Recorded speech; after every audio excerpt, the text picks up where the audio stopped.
Are we I live? think we're live. Yay! We're live. I can Welcome to burnoutstudios.com. double checky. Please go to visit the website. I apologize that it really hasn't been updated forever. But you can find the first script of the first Shattered Time there. Excuse me. You can find the first 25 pages-ish of the Shattered Time.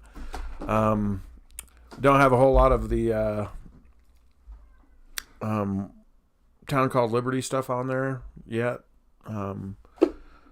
Although it seems like that's what I don't know if we're more focusing on that or not. We were. It just kind of, every night I try to do 2 hours of writing, and I find myself bouncing back and forth between Shattered Time and Town Called Liberty, and because stuff happens during the day. Stuff in the news cycles, et cetera, that just sparks your the story part of your brain. It starts working overtime. It's funny, because like when we first started the Town Called Liberty, I mean, God, what was that? Had to be 3 years ago. We wanted to make these kind of grim fairy tale stories that were, I don't know if you could say a warning or just, but it's amazing how 13. everything fiction, or that we thought was fiction, is now in the news. In the news. Not just in the news, but I mean, it's like a bad dream of 1984 coming true. Mm-hmm. And something even like that. Somebody writes that. Supposedly he was writing that as a warning because he was right from that group of people. And I don't. Could he have even thought of that it was actually ever going to happen? I don't know.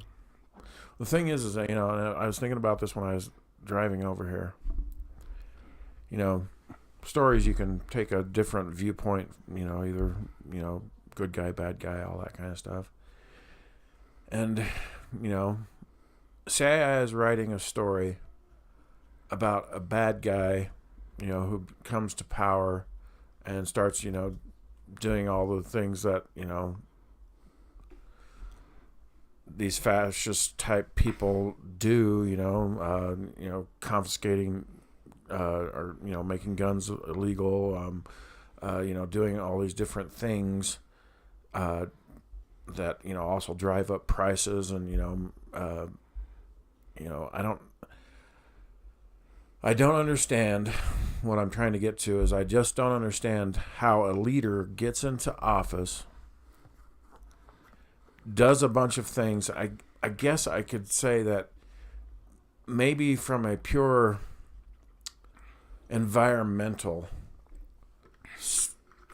viewpoint, he shut off the Keystone Pipeline, and he made regulations that nobody could do any more drilling, and all of these different things that drove up the price of gasoline.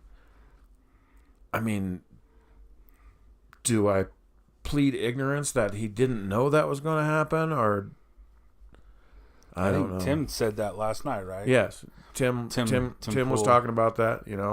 Was talking about that. But remember, we've talked about this, I think, several times. Oh yeah, we've talked. Well, but it's still mind blowing. No, we've talked about this philosophy of the ends justify the means. Yes, and so whatever suffering, catastrophe, whatever happens now, if we can get to the quote unquote energy independence, right, then it would have all been worth it. So says the rich that can afford to go through the hardships. Right. I mean, if you can afford a I mean, these people get per diems.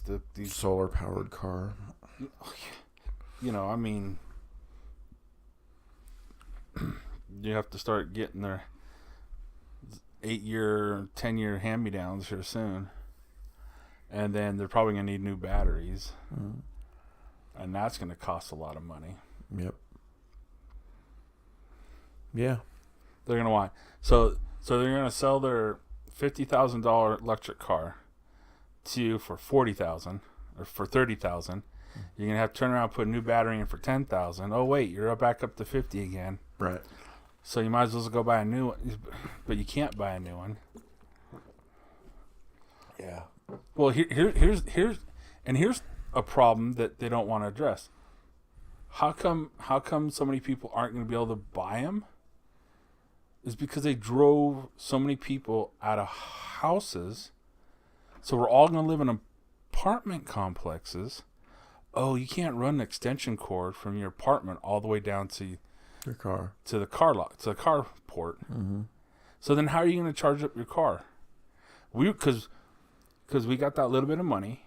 So we were thinking, I was thinking hard about an old model, the Tesla Model 3, or if I could find a decent enough Model S that was somewhere close to price. Because those things started like at 60, the Model S's do.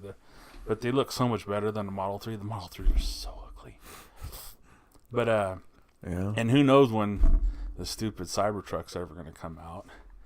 They keep saying, but sometimes because that thing only started at 40. I mean, Tim was being facetious and stuff, but I sometimes wonder if there are a group of people out there. When he was saying, there you can say, well, oh, these people can't afford to drive. Good, because we don't want them on the road anyway. Right. Yeah. I believe there are.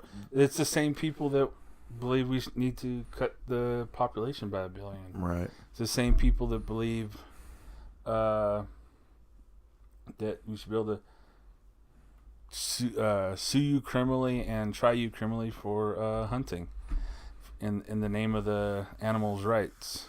So, is this the same thing that they did to cigarettes? Basically, you keep raising taxes on cigarettes to where cigarettes cost, an exorbitant amount of money, and it's basically a sin tax. Yeah, pretty much. I mean, yeah. You keep raising the price of gas. The problem is they're going to raise the price of energy to the point where only the rich are going to have it. Right. I used to work with this hippie guy, this guy that, way back when. And that's what he talked about. The future, was talking about the rich and the poor are going to be separated by who has access to electricity. And I was like, God, I hope he's wrong. That seems ridiculous, but because your home electricity is going to skyrocket. Mm-hmm. If the pump is skyrocketing, the home electricity is going to skyrocket. They're trying to get everybody to do solar, I guess. I think one of the people I need to talk to, because I want to know how the hell they did it, or how he did it. I mean, I know he's rich. My father-in-law, he lived in South Korea, and I mean, here's a sticker shock for everybody that's listening. They charge. They don't go by the gallon. That's an American thing. Gallon's an American thing. They charge by the liter. Right. And just so everybody knows out there, a liter is basically a quart, 4 quarts in a gallon. So they're charging for a liter of gas. When I was there, I believe it was $15. Wow. For a liter of gas. A quarter of what you would get. And so it's like, I want to know, I mean, one of the observations that I made in South Korea when I was there was that there was no middle class. It was like very little middle class. You were either rich or you were poor. Right. That's because in those type of countries, they still have caste systems, which was supposed to be the hallmark of what America was created on. That's gone. The lowest can rise to the highest as Right. long as the stars are in their favor, and they hustle and bustle. But other countries, and that's why when other countries come and start telling us to fix our stuff, it's like, especially Indian people, you still have untouchables in your country. Go fix that first, and then maybe we'll start talking. To me, that's the same as slavery. Yep. It's the same mindset. Those people are Above the law. well, they're.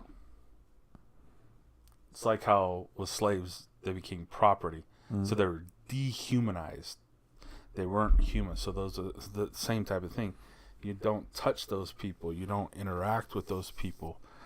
They supposed to work silently and quietly in the shadows, behind the scenes. Yeah. Yeah, fix that, and then maybe you can have some world form. But So I guess today's podcast is more about. I was making the observation before we started. Sometimes true life stories are weirder than the ones that we invent. So. well, they say truth is stranger than fiction. I mean, Yeah. you can only get so far. That's why the best stories are always built off of something. Well, yeah. I mean, even Shattered Time. I said it in an actual historical background. I mean, William the Conqueror is kind of the backstory that is playing during all the fiction that I wrote into it. Right. Well, right. I mean, there's that part of it, but I mean, yeah. And then, I mean that's just historical context. But what I mean is a lot of times people will take a real life story and then just start adding fantastical elements on top of that right. from their imagination. But the come up with that core idea, most people can't come up with those core ideas. Right. You can embellish it, you can make it fantastical, Right. but trying to come up with the I think that's fantastical- because sometimes the human brain can't comprehend the choices people make. Like I was saying, just at the beginning of this, I can't understand why a leader would get into office and choose to do all these things. I don't understand how somebody goes into a school. Right. I just don't get that. But although I've been watching a lot of these videos. I love watching reaction videos. I've been watching these reaction videos to this economist / philosopher Thomas Sowell, and they were talking about how slave trade actually ended, and these type of things, and what the British did to get that to end. And you hear some of these horrific stories of what the slave traders did, and you're just like, I guess it's from the beginning of the world. I mean, well, it does make you start to question, is man at their core an evil thing? Well, I know, because it seems like there's all the stuff that evil has happened throughout time, and you just I just don't know. yeah. I mean, personally, I still think that the word justify is one of those things that is like the last step before an evil act, because everybody tries to justify in their own mind what they're doing is somehow right. So, but yeah, that's my opinion. Is like I've told you before, I'm trying to write a story about the path to evil, which evil is an act.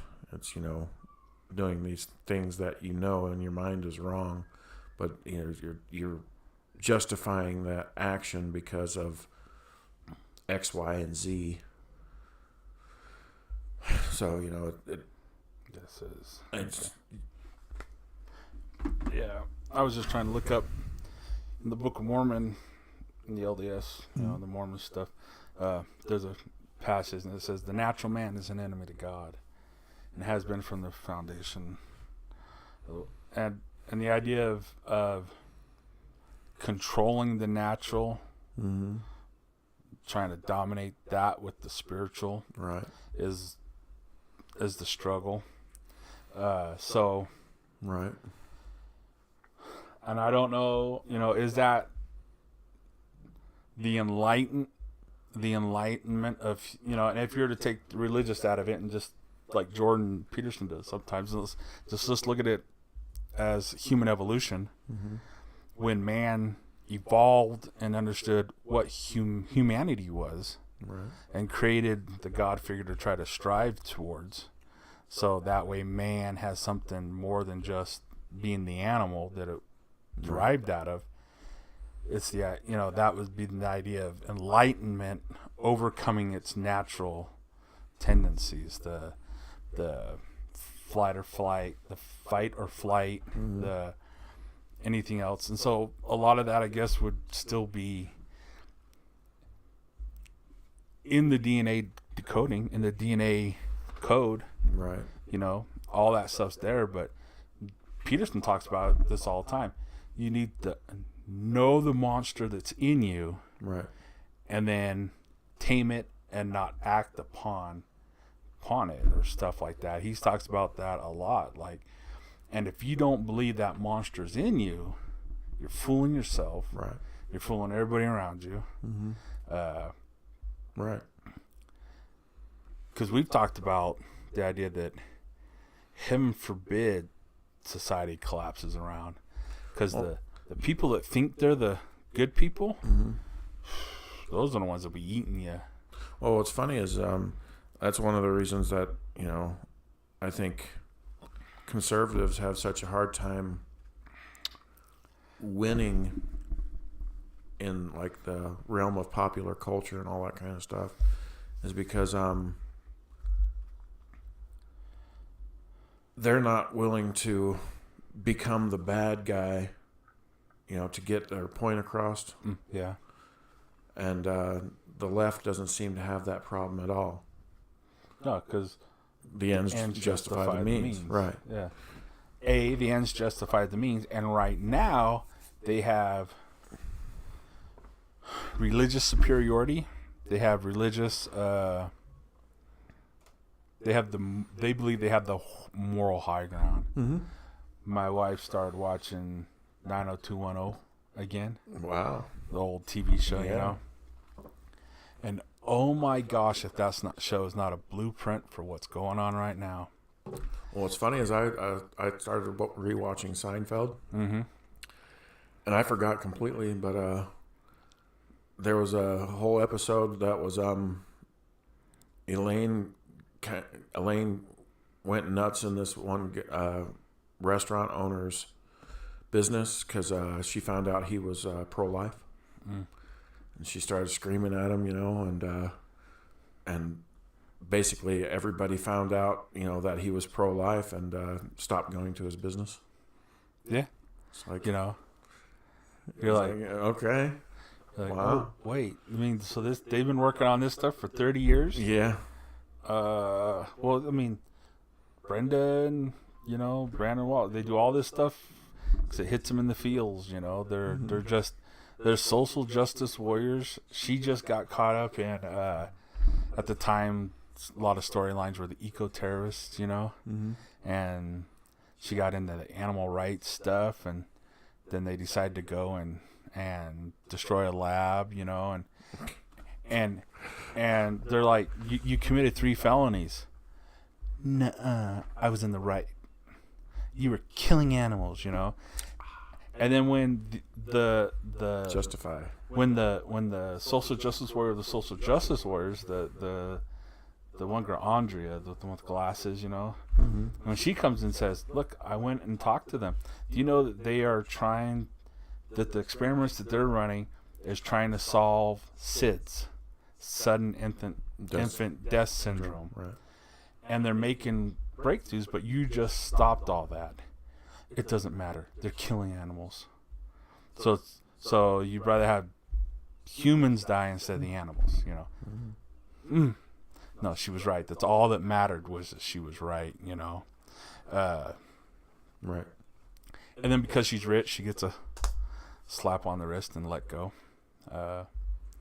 So, it's all there. Every episode she's been watching lately, either if it's not Brandon, it's her.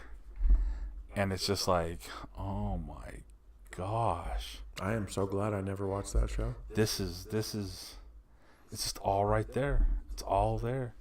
They went through the hashtag Me Too with the girl lying about it, and Wow. and it's just like it's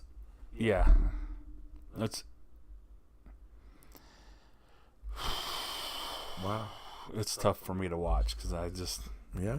it's in the background. I just start getting on my phone and looking for stuff, and doing things, but it's like, oh my gosh.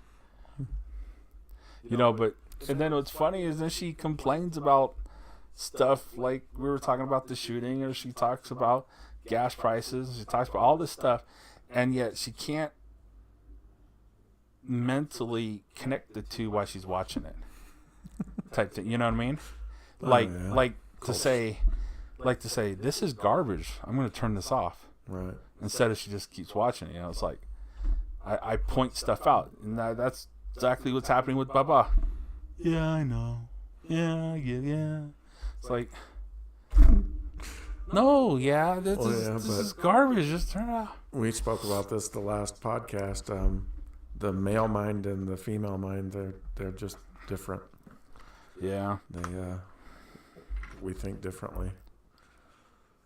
So, because the male mind will get into these deep philosophical discussions of why man is the way they are, and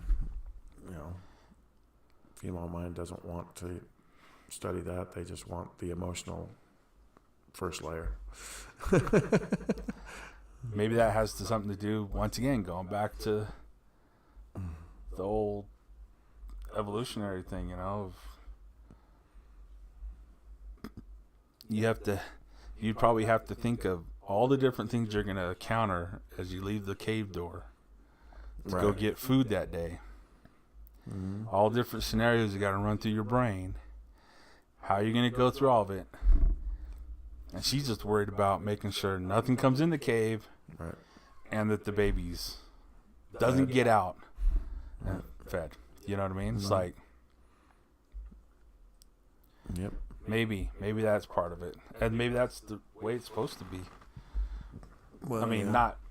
Oh, it's not egotistic, but you know what I mean. It's like, because if these things are hardwired, mm-hmm. this is the best joke ever on Big Bang Theory. You ever watch Big Bang Theory? Mm-hmm. When they asked about Sheldon, it's like, is that an update problem? And Leonard went, no, that's a firmware issue. The firmware is the underlining code in your device that turns it on and off all the time. Then you have software usually on top of that, right, that you update. But the firmware is the underlining thing that just makes it work, And that's what was funny. No, that's a firmware issue. Mm-hmm. So I think there is firmware that we have embedded into us that what makes us different. Right. Generally speaking, it's what separates men and women over and above just the physical. Yeah. It's funny. One of the stories that I love the most, as far as different genres, is like the revenge. I thought we weren't recording. Like the revenge type movies, like Man on Fire and stuff like that. Because one of the things that they do in those movies, one of the best, is they give the audience the justification pretty much, as part of the story. It's like, okay, the bad guys just killed this girl. Now he is free to do all the horrible, heinous shit that he can think of. Right. And, so that justification thing once again shows up in all of these stories and in real life. I just kind of wonder, as we progress through time, if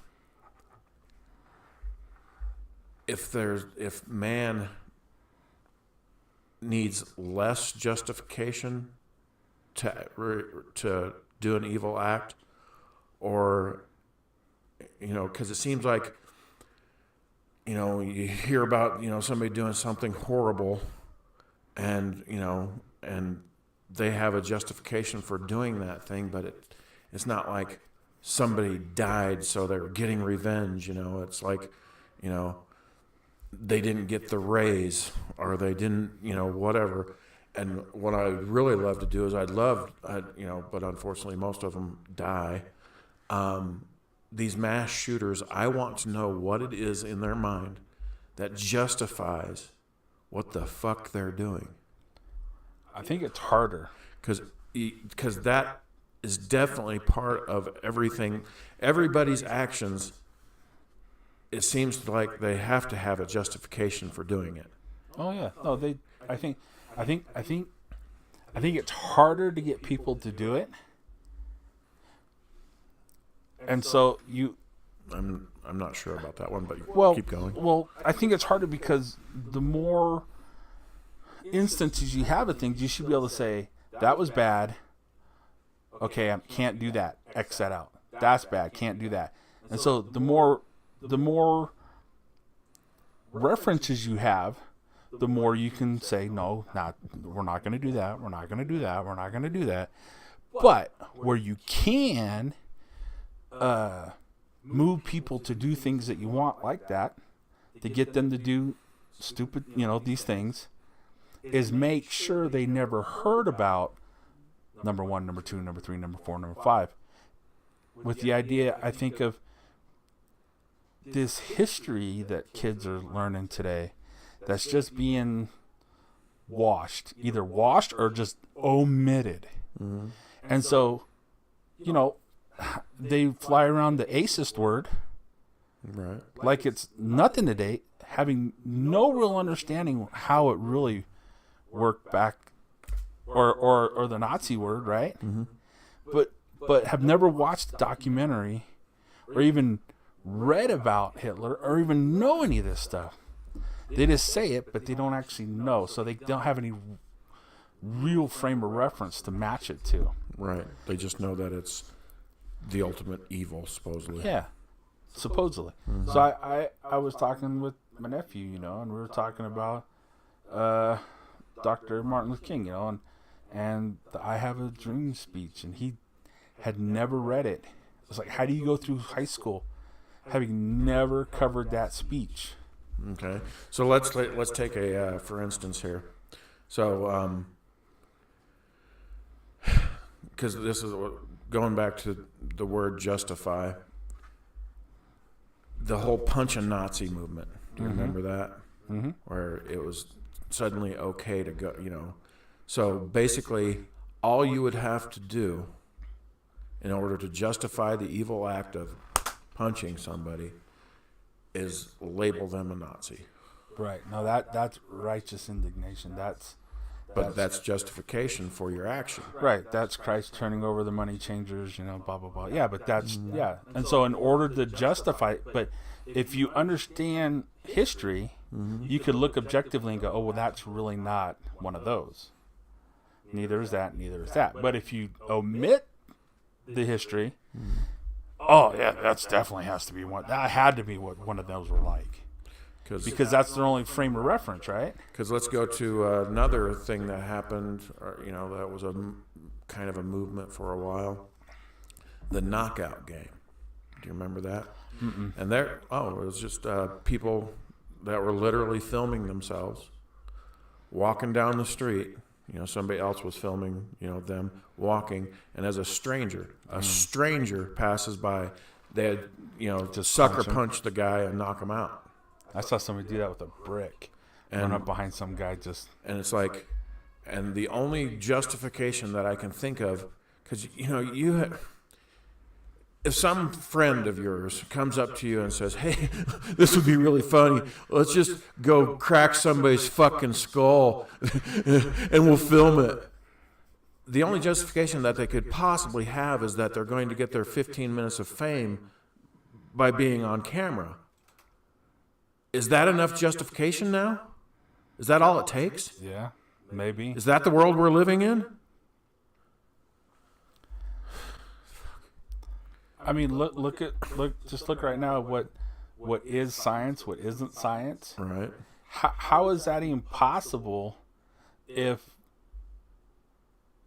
we don't just toss out all, you know, science, you know? I mean, Peterson talks about all these different studies that were done in the 60s and 70s and 80s to try to, in a sense, convince right-wing Christians that gays was born and not a choice. Right. All of that behavioral science was born out of sticking it to the Christians that they're born this way. It's not a choice. Not a choice. Right.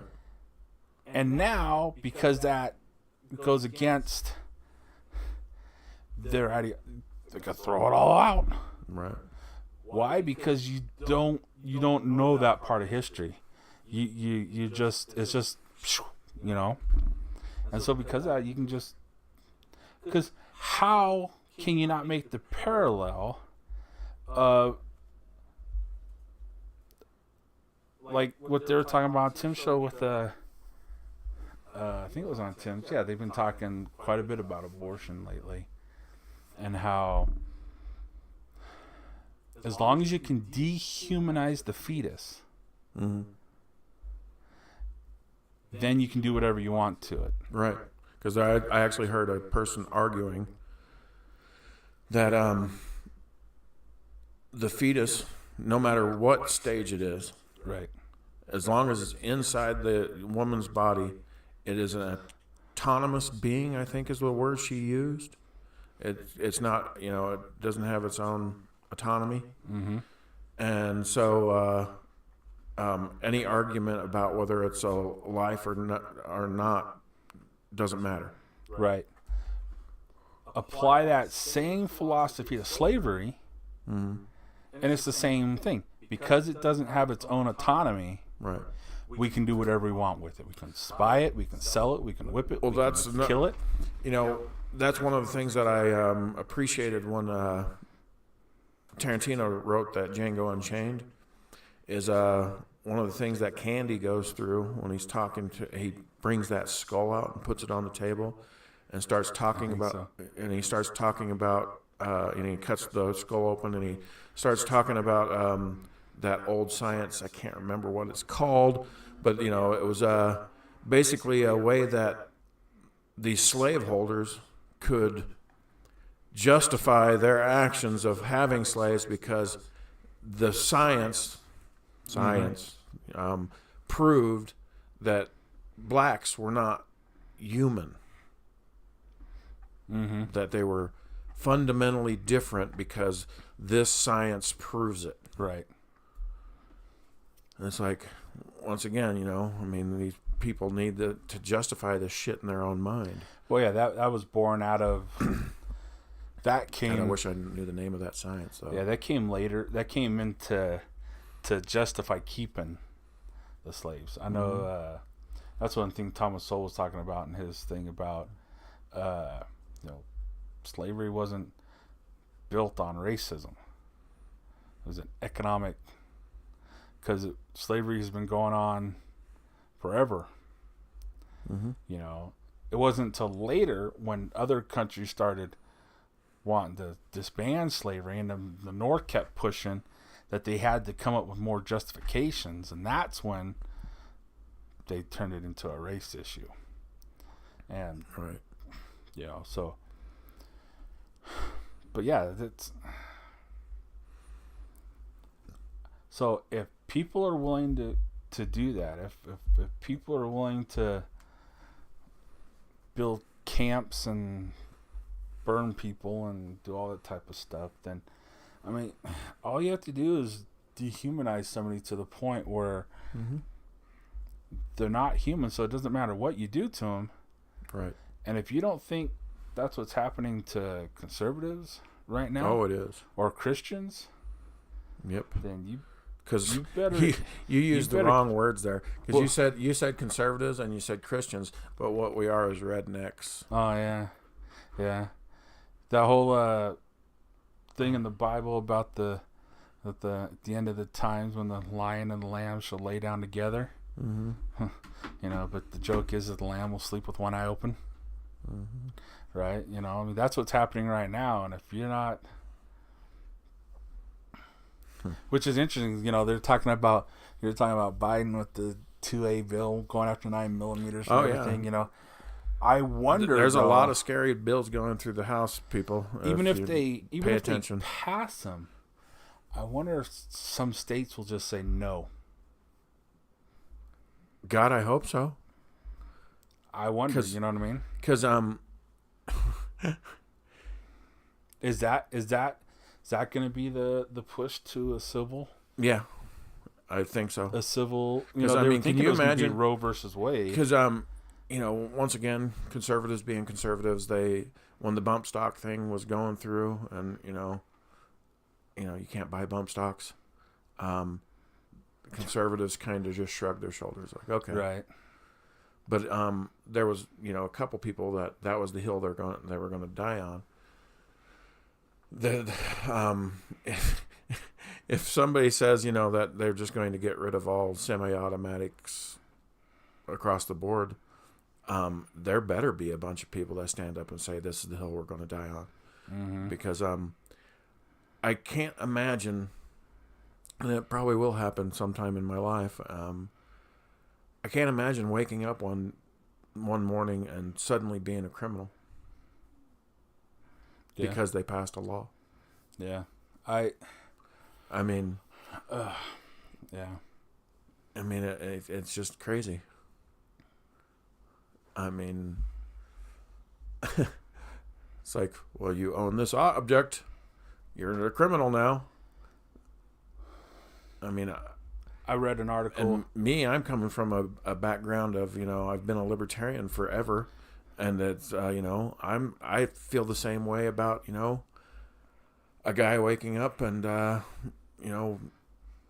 he likes to do a certain type of drug, and now he's a criminal. Mm-hmm. I read an article today that was saying that they're saying how gun deaths are lower in California than they are in Texas, and how well the gun laws actually are working there because there's fewer deaths there now than there used to be. There's parts of LA that you couldn't, and it went down and now it's leveled off, but because it's lower than where it used to be, see, those gun laws worked. Right. That there's more death from guns and from death and suicide from guns than in Texas per 100,000 people. And it's like, it's amazing how well it leveled off, So, but that means it didn't go away. You haven't solved anything. Right. It just lowered. That's probably because there's more upstanding, law-abiding citizens that own guns than the ones that are committing the crimes. Let's just get this straight. So you have a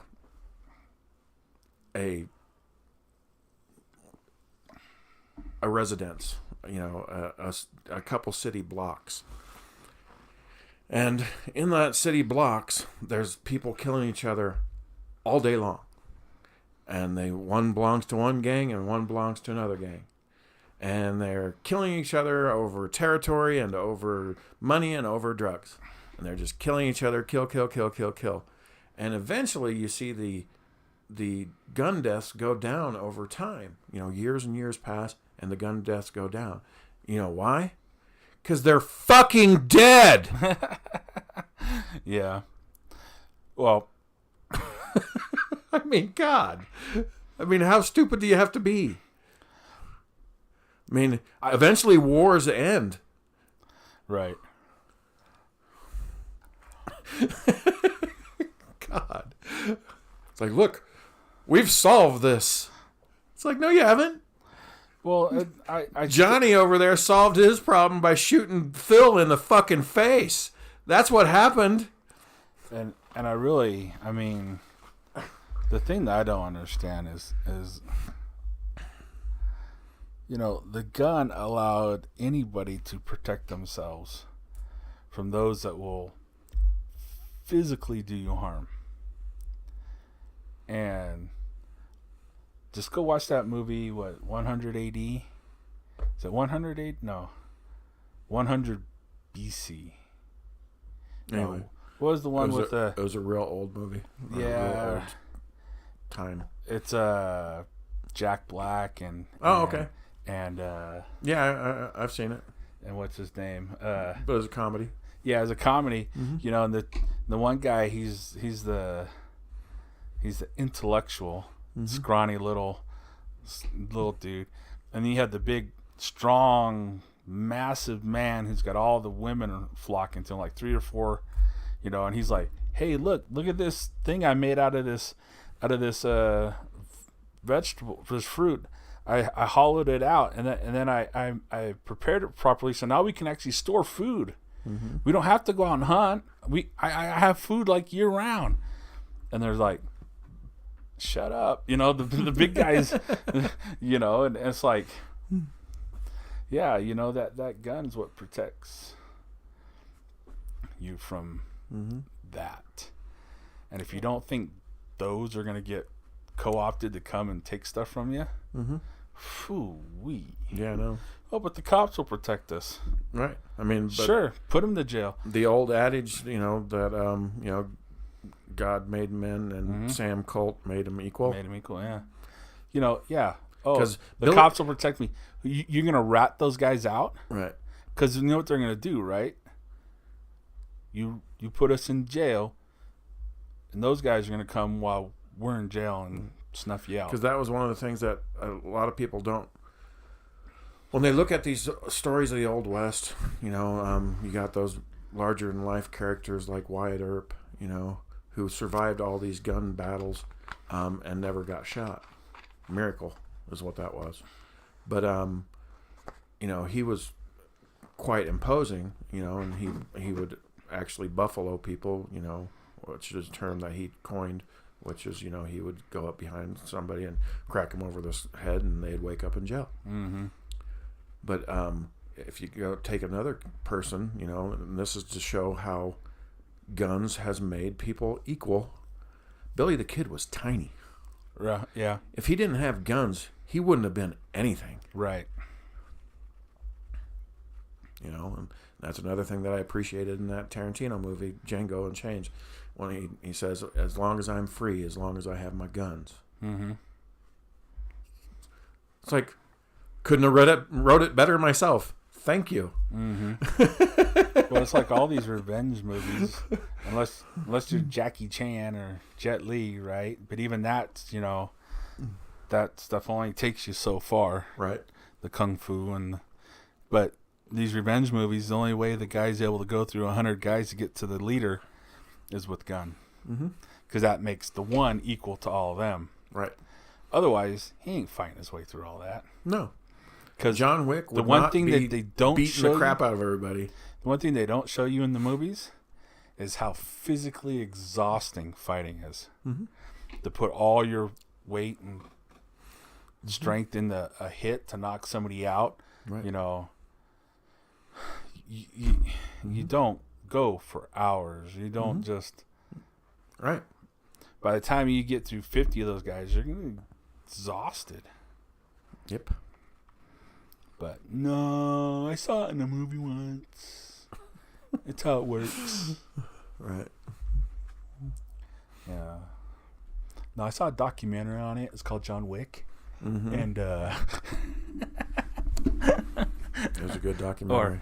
or it's called Fist of Legends. Right. And he was able to beat like a ton of dudes up. Mm-hmm. uh, But yeah. But yeah, I mean, I think Tim talks about it all the time. Tim talks about the idea that he believes these people on the left it keeps on moving. I know it's the stupid. Mine's moving too on me. Is that these people don't live in reality. No. They're outside of normal reality. Mm-hmm. They just automatically think that guns are going to solve all of everything. Yeah. Might solve some stuff, but it's going to create a lot of hurt in other ways. But, like I said, I mean, for anybody that's new to the channel, in the past I've talked about, that, I believe that, there's that path to evil, and, people need to recognize these road signs. The problem is I think, well, it's paved with good intentions, right? So, well, no, we're just all full of, right. words and phrases today, aren't we? Right. No, I'm just just thinking, when you are in your mind trying to justify, some action that is wrong, that should be that red flag that makes you stop. And unfortunately, I think the biggest problem is the conservative mind will say, okay, yeah, that'd be wrong, for me to take this hammer and smash him in the forehead with it. But on the left, sometimes I think they create these justifications so it's okay to smash that guy in the forehead with a hammer. But you get to the hammer after you've seen the bricks being used. And so then it's like, well, now there's fewer of us, so now I'm going to start using the hammer. Right. It's what I've talked about in the Book of Mormon, this idea that they talk about the polarizing of the two peoples. It's just fascinating. It's funny, Stephen King did the same thing. They polarize the people into believers and non-believers, and then have an all-out genocidal war. And the guy who was writing it, Mormon, talked about the fact of all the things that they were doing to each other's captives. They talked about how the quote-unquote bad side was taking the men from the good side, filleting them and feeding them to their wives and children that were captured. Nice. And then he said, but what our side did to their side, I cannot tell you, because I don't want you to know what evils men are capable of. So whatever that was, the quote-unquote good guys ended up being worse than what the bad guys. So when we think about, when you say that, we're, like they're going to start taking it. Well, it eventually will. It gets to the point where you're so beaten down, or you have to start justifying your actions with just as much rhetoric as they are doing, which then leads you to do the same thing. You're just ratcheting it up, escalation. Mm-hmm. So it's just fascinating how more and more that so much of that stuff is coming to true. They talk about how people would, these leaders that would come from the one side, from like the believer's side, who got butt hurt, got whatever, fled over to the other side, and once they were over there, they start chirping, and they start riling the people up to the point where they're like, we have got to go get them. Those are evil people, and we need to go and eradicate them from all. And every 10, 15 years or 5, they'd come and fight against them. And then they'd have to beat them back. And whether or not they succeeded, or the good guys would be able to succeed or not, was usually how honest and righteous they were. When they were being bad, they'd get beat back. When they were being good, they would be able to withstand them. And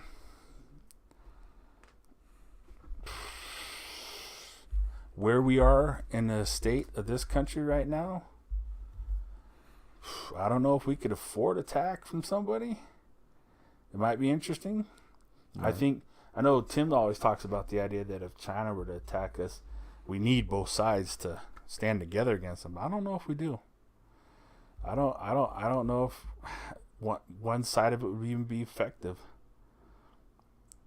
No, I think what would happen is a bunch of conservatives would step forward and volunteer to, fight the war.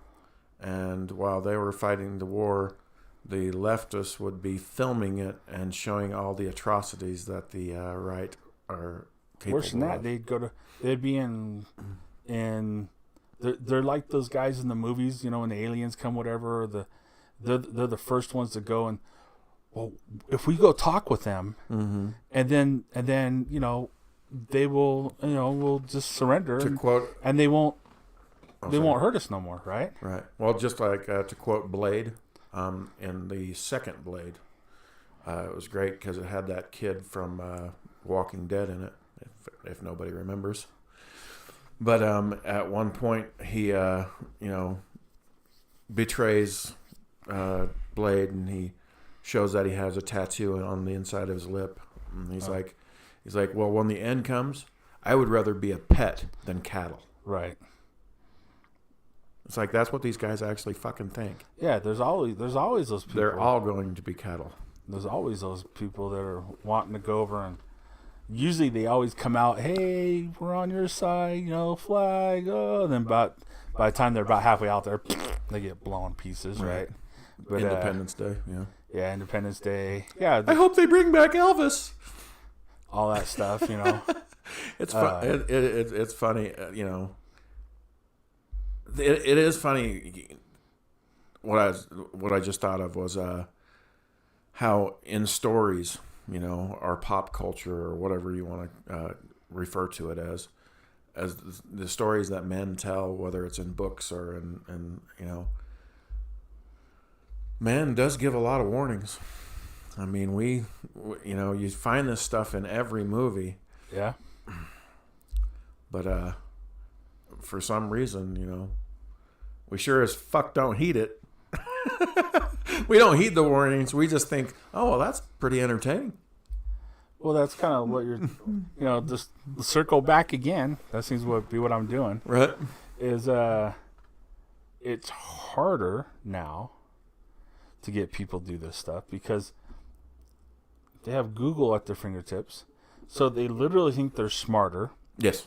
Why do you think your fascism or socialism work now? Well, they've never done it right. And I will be the one who leads us on how to do it. Right. Because I am so special. I just, I don't believe in any of that stuff, Do you know when you do that impression or whatever you want to call it, you sound a little bit like Jack Black. Oh, really? Anyway. Oh my gosh. But it's just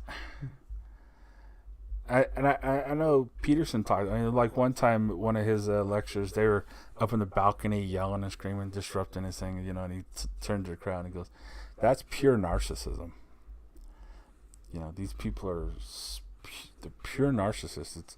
It's only about them, and then to have the unmitigated gall, the nerve to think that you are the smartest person that has ever been born on the planet and you're going to solve all of those problems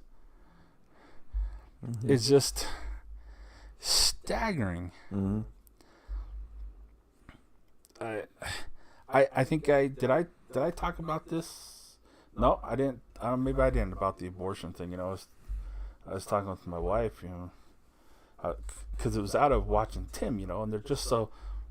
That one guy, Seamus, he's Catholic, staunch Catholic, so, no abortion, blah blah blah blah, all this stuff, but. Mm-hmm.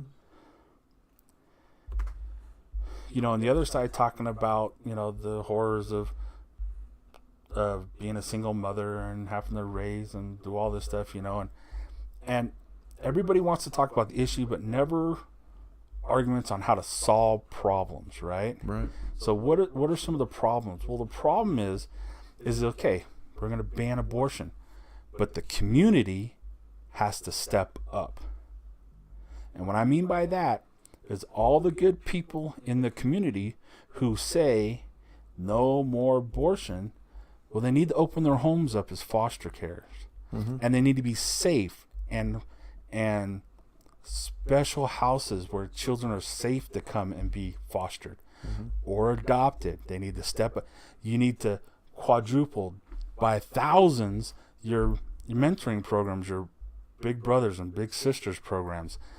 If your community is not prepared to take on those responsibilities of birthing those children, then you might as well keep abortion in place. You can't just say, well, it's not on us. Right. Because they have a solution. Mm-hmm. Your solution has to be, well, those are special lives. Those lives matter. And so we're going to create safe havens for them and create. But no, where's that type of Reddit? There's nothing. No. All they say is no abortion, and it just. Yeah. Well, one of the things that I often wonder about it because Tim, he already made the argument for me was if you can remove a fetus from a woman and put it in a artificial womb, why do you need abortion? Right.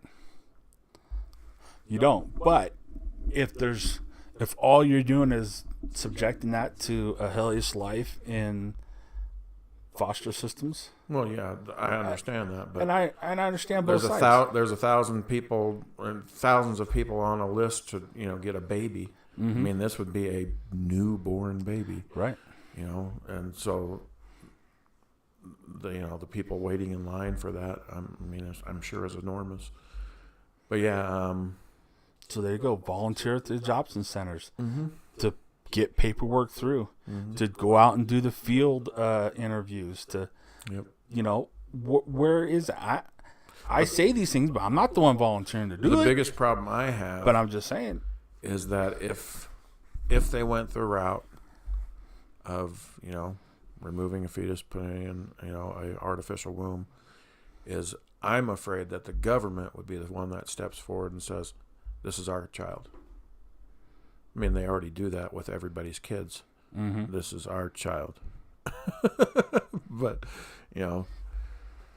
be kind of scary to actually have. Well, I was sick and demented a while ago and said, I think that they could very well justify that if by the time because there's a thing what they say, if in the first 2 years if a baby isn't humanly touched, they become a detriment to society. They can never be fixed. Right. There's something like that. They found that in Serbia in Croatia. Like how a cat turns feral. Yeah, they no matter how much love you get, you can't fix it. It becomes. That's what I'm wondering about. Is the very beginning of this conversation is is man evil? A baby is raised by parents, and the parents give them love and give them everything it needs, and blah blah blah blah blah. But I just kind of wonder if man was left to be feral, like you said, is there anything in there that or are we just all bad things, and that we try to control? Yeah, but I think you'd have to have some wild. I don't know. It'd be interesting if you just had feral humans running around. I don't know if it even Maybe that is the zombie apocalypse. is that an interesting thing? Well, That'd before we say that'd be an interesting story. That's for sure. right? It'd be let's keep that feral thing in. So, but my thing was before with the bringing up the thing about the children was the fact that will people be able to do just like they are saying with abortion? One of the things that they say to justify it is that it's lowered crime because of growing up in fatherless homes, unwanted. More people, they're doing studies in the 50s and 60s saying that most criminals come from broken homes. I've heard the sick arguments about it. Right. Well, I'm just saying, could you then go ahead and justify with another study something like children who aren't adopted by the age of 5 never fully integrate into society. So you might as well get rid of them. So you might as well just get that's not far off, right? That's sick. This is going to be the most horrible thing I've ever said in my life. Sometimes I think that the woman should carry the baby to, whatever term that, and if they want to abort it, they should have to give birth to it, whatever, they induce birth, and give her a frying pan. Oh. Or a rock. Or a rock, yeah. I mean, once again, I know that's the most disgusting thing that anybody's ever said in their life, but it's like, I mean, nobody, it's like they don't even think about, they don't go through the whole, I mean, maybe they do. Maybe people, the women that are caught in these situations, yes, they're thinking about, life and death and, and the consequences and, taking a life and all that kind of stuff. But I sometimes I think that society has conditioned them to, to tell them, no, stop thinking about it. It's just a lump of cells, and it's okay to, go ahead and, terminate the abortion or terminate the life via abortion and all that kind of stuff. But, I mean, the humanity part of me says, people have to be thinking this, have to be playing this stuff out in their mind. Maybe. Hopefully. But we have a society that puts the me above everything now. I still don't consider myself pro-life, because the libertarian part of me doesn't want the government involved in that kind of stuff anyway. Well, I mean, the whole idea that anybody doesn't say there's circumstances. Right. There's always circumstances. Yes. We're just the blatant use of it. Mm-hmm. Because I'm my goodness, I'm 100%. I was pregnant. I'm 100% for birth control. Love it. Think it's the greatest invention ever. But late term abortions. That's not my car, is it? It's over here on the side of yours, out there. Nope, not mine. Anyway, that's interesting. But yeah, late term abortions and all that stuff, once a baby's viable, I have a lot of difficulty with that one. Because, part of me, going back to what we were talking about with, no human contact for the first 2 or 3 years, I would rather them go through that where they had no contact with people than, snuff them out. Well, getting back on that idea of the feral, it's like, can we imagine humans ever existing in that state? That's what's interesting to me. It's like, it's... I don't know. I mean, you know, you'd have to go back in time, and the problem is you know, we have history that tells us, you know, these different things that happen in time, but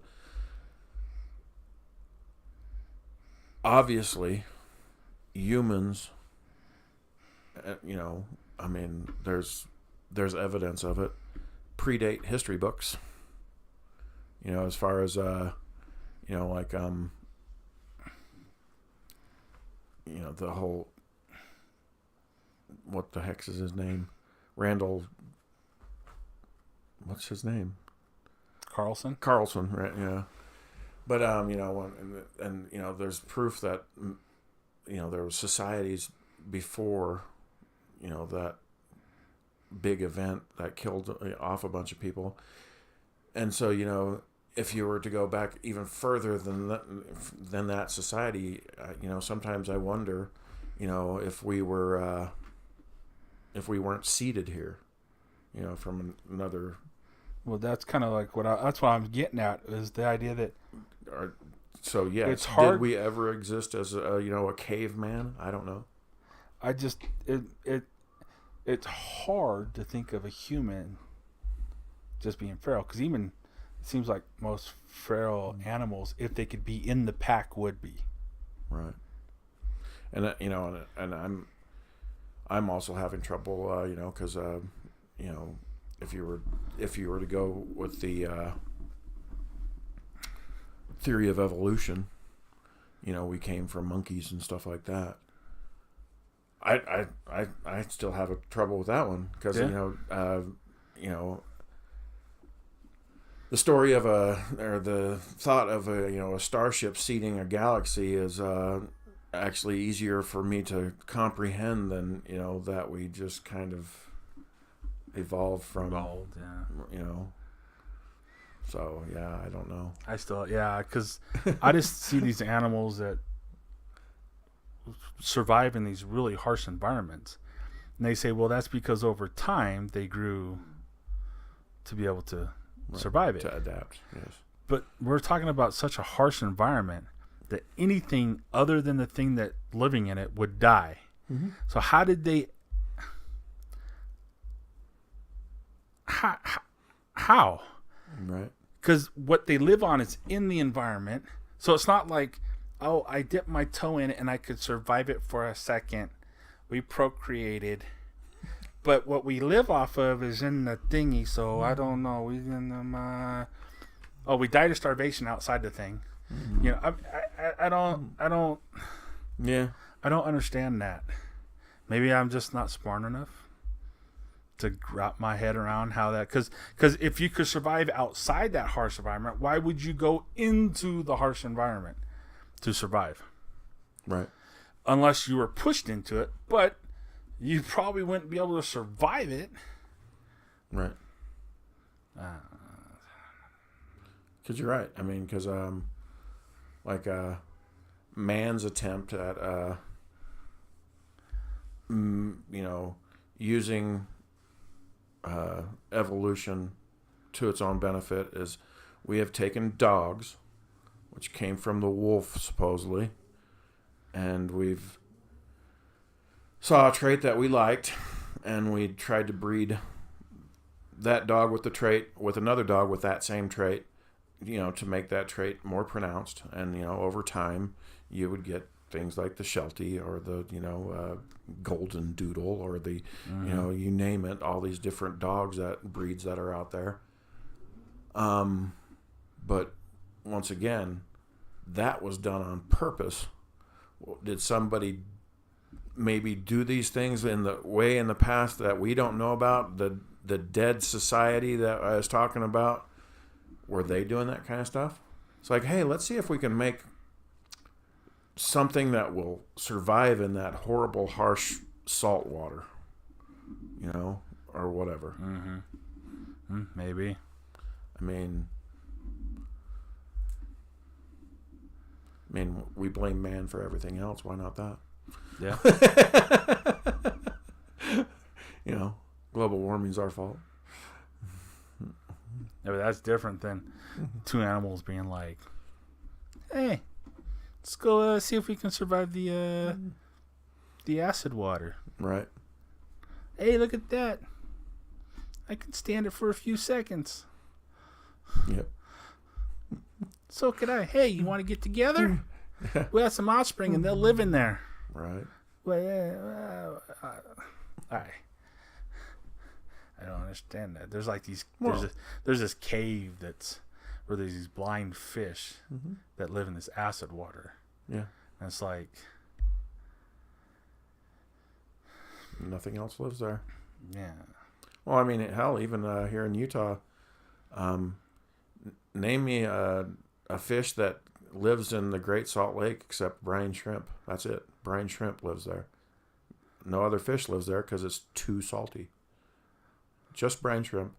And we have, you know, if ever anybody out there that's watching has ever bought sea monkeys off of out of a comic book, that's what brine shrimp are. They're sea monkeys. Oh. Because a brine shrimp, you can literally take them out of their environment.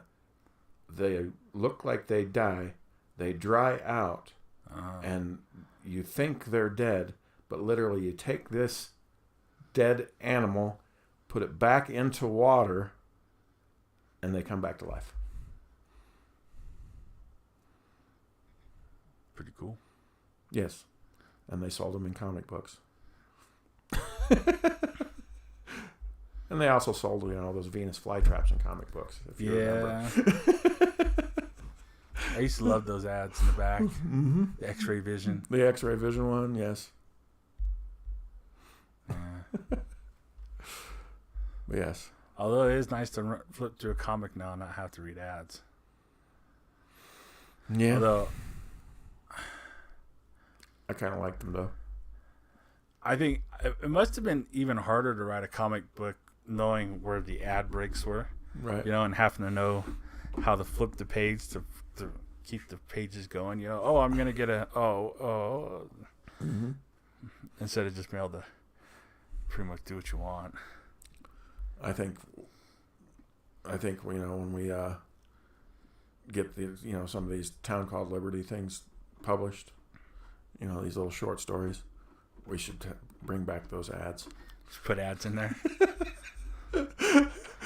just you know, the X-ray glasses. Got to bring those back. Got to bring X-ray glasses back. Yeah. Because that's kind of what's up. We'll just go buy some of those 3D glasses, and and we'll take a Sharpie and draw the circle on it. Circle. And then we'll ship them out as X-ray glasses. Just paper. With the swirl. Yeah. That sounds good. Yeah, I mean, speaking of stories, though, you know, this is truly the way stories, you know, are born. I mean, it's, you know, just the study of man put on paper. I was going to ask if you've watched anything good. I was a little upset, not because the story sucked. Yeah, because I thought it was an excellent story so far. But you know, Stranger Things season 4 came out. Oh yeah, and I jumped on it and started watching it. Watched the first episode, and it was great. Nice hook, you know, made you want to, you know, just immediately watch the second one. But you know, so I didn't binge it. I just, you know, I would do it every day, and then all of a sudden, you know, what was it, 5, maybe 6 episodes go by, and then it's like, to be continued, part 2 on July 1st or something like that. I'm like, because, you know, Stranger Things has always been, they drop everything at once, you know, the entire season, and you can binge it or not, but it's, you know, a substantial amount of, you know, episodes. Yeah. And, but yeah, this time it was like 5 or 6 episodes. And a big, you know, screw you. Wait till July. I don't think I've watched third season. The third of Yeah. it's definitely worth it. The Duffer Brothers, bravo, you guys really know how to create stories. And what's really good on this last season is, because one of the things that the Duffer Brothers does real well, and so like Quentin Tarantino and all these different guys, is they take this pop culture stuff and they weave it in there. And what was great is because it's all taking place in the 80s,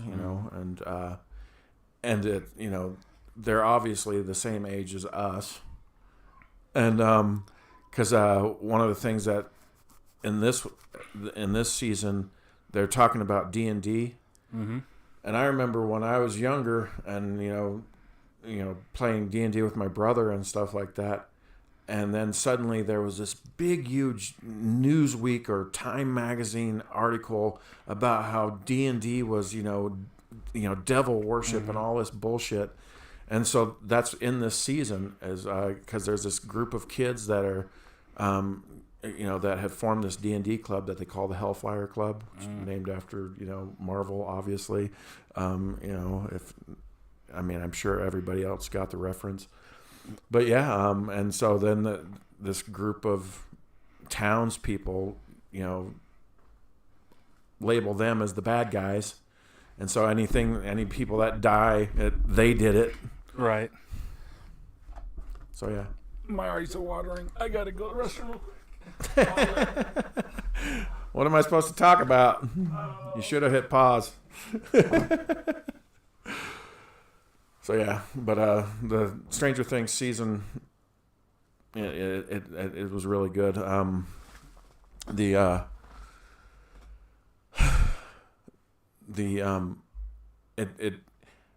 Since I'm going to be 50 this year, I think the Duffer Brothers must be around my age, because every reference, everything, it's just great to see all this stuff that I grew up with.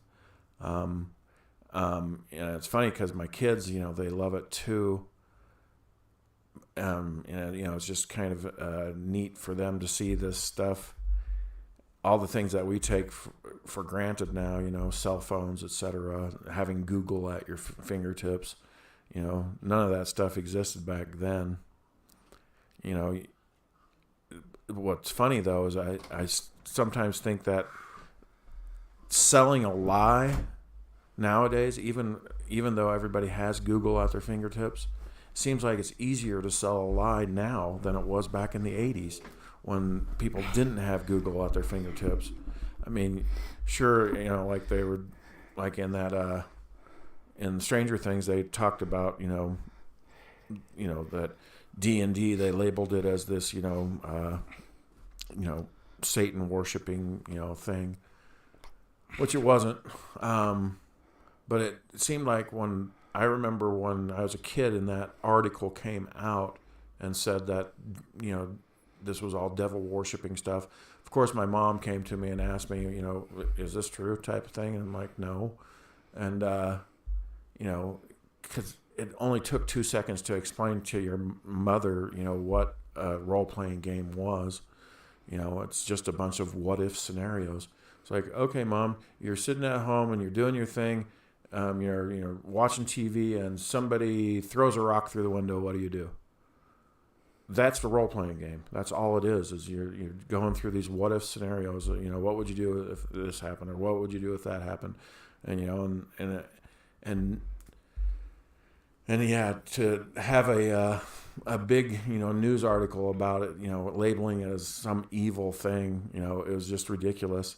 But I don't know of anybody who believed those I'm sure there was quite a few people that believed the articles, but 2 seconds of research and you can prove that article wrong. Well, I wonder back then. No, the article might have been true.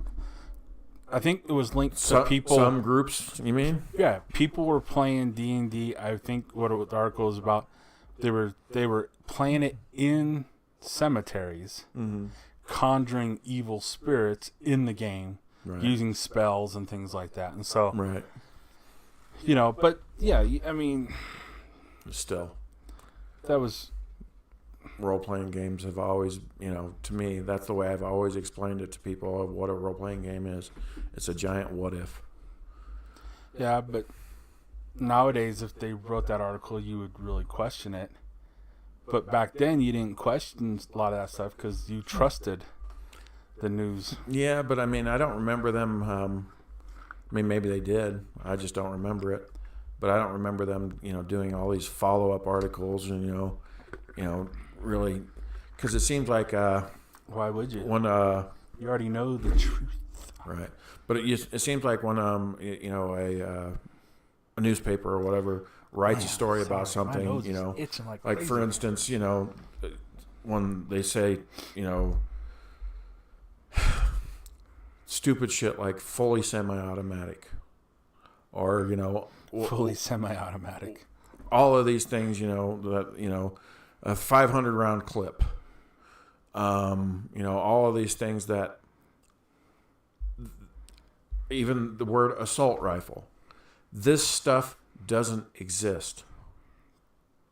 There is a German assault rifle, yes. I'll give that to Tim Pool for pointing that out. Yes, there was a German rifle that was actually called an assault rifle in Germany. No, but I mean, I can understand assigning assault rifle in slang to more of a military style rifle. Sure. So, and I think that's what I think. And I listen to some of these guys who just got into guns, and they have to go, well, that isn't what it means. Right. Well, those are the idiots at the range that you don't want to be around. You know what I mean? Yeah. Sometimes, like, you guys just go down that end, would you? Well, the thing is like, for instance, once again, like when I was trying to tell my mom what a role-playing game was, I was able to break it down to its bare, it's just a what if, You're sitting at home, this happens, what do you do? Right. Well, when I talk to people about firearms, kids, etc., when I'm telling them about firearms, when I describe a gun, a pistol or a rifle, I usually start out every lesson, I guess you would call these, that this is just a paperweight. This thing is nothing. There's nothing, yes, there's mechanical things that cycle, so that's important. That's that's what it does. It's a stapler. But a stapler without staples is nothing. Right. I mean, you could huck it at somebody really hard, But so when people start, labeling this gun is more dangerous than this gun because it has a pistol grip and a front pistol grip, and somehow that makes it meaner. No, because a gun... Not meaner, just easier to use. A gun, literally, and this is the way I explained it to my kids, is a bullet is what makes a gun cycle. Right. And what makes a gun go bang. Right. Because the bullet is the thing that makes the gun work. And so I had to explain to them what a primer is, and what the secondary charge is, and what the projectile is, and what the casing is. And when you describe all these things to somebody, they go, oh. Then all of the arguments people have about, extended magazines, bump stocks, blah, blah, blah, you name it. That stuff's not as important as, the bullet. Like, there's guys that, talked about, the military style rifle. The reason that they use a medium-sized caliber is because it's lighter weight, yet still does enough damage to take out a person. Mm-hmm. And yes, I said that.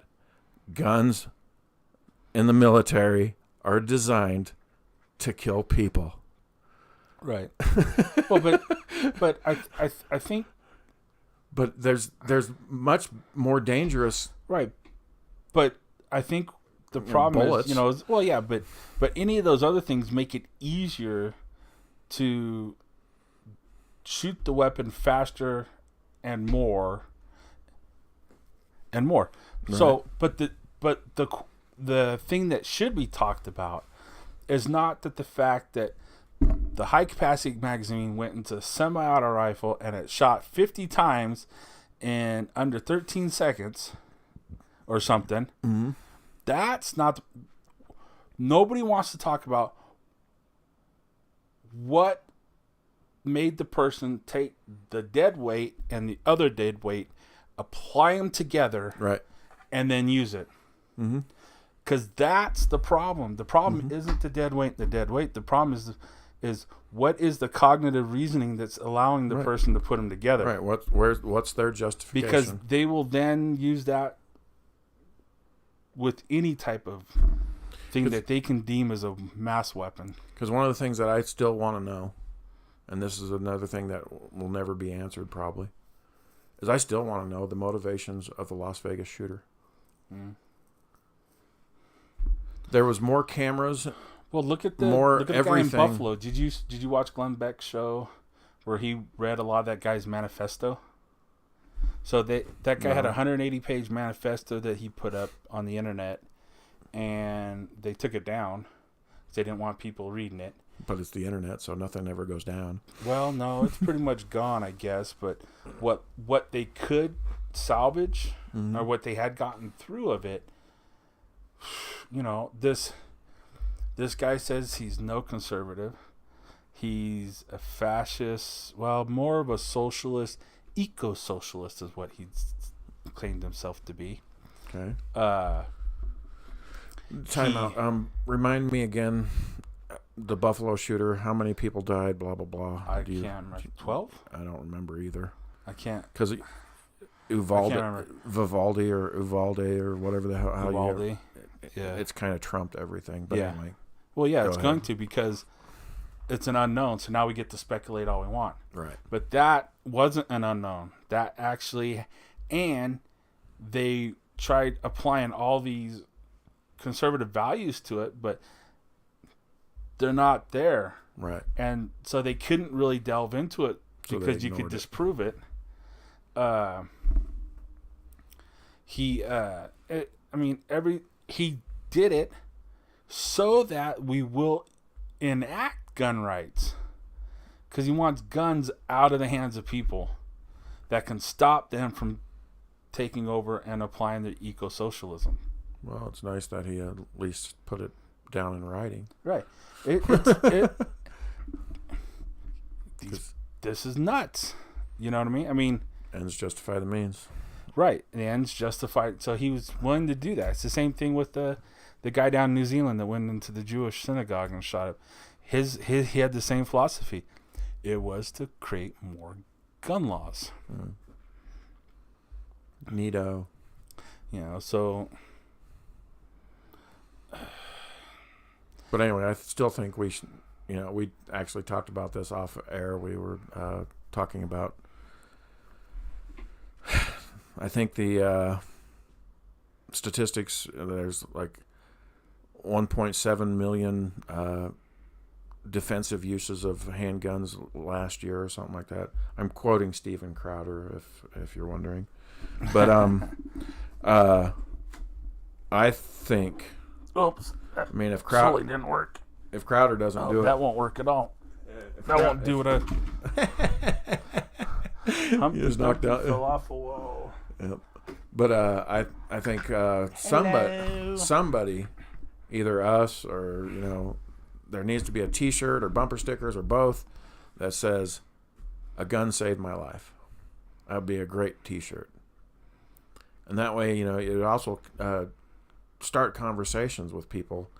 You'd have these crazy assholes that would come up to you and say, "A gun didn't save your life. What are you talking about?" And then you can tell them the story. Because I have 3 stories in my life where a gun saved my life. Some people don't have as exciting of a life, I guess. Not me. So, but yeah. Yeah. Make it. Sell it. Yeah. But yeah, Contact the Hodge twins. They'll make it and get a portion of the sales. Yep. I like those guys. They can be funny.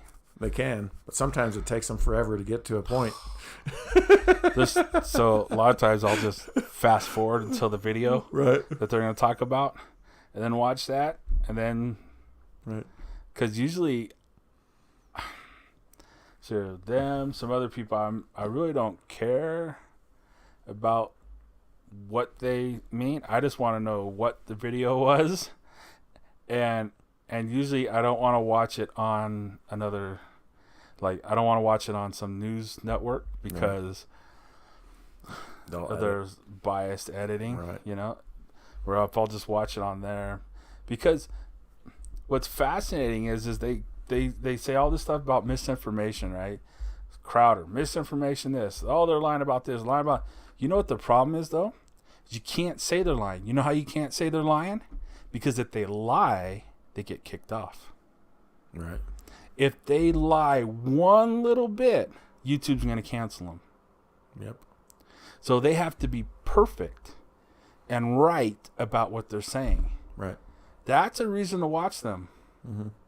It's a reason to watch some of these guys because the censorship is so strict And that's why from YouTube. That's why there are quite a few people on the left that do watch those shows.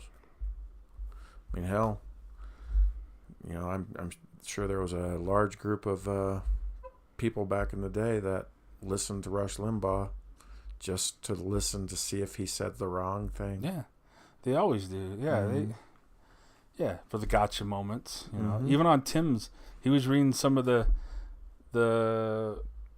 super chats in the end. He read a couple and they kind of at the end was like, yeah, they thought they were getting a gotcha on you, you know, Right.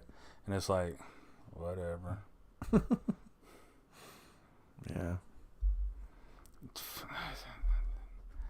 Yeah, But yeah, I just this the world we live in.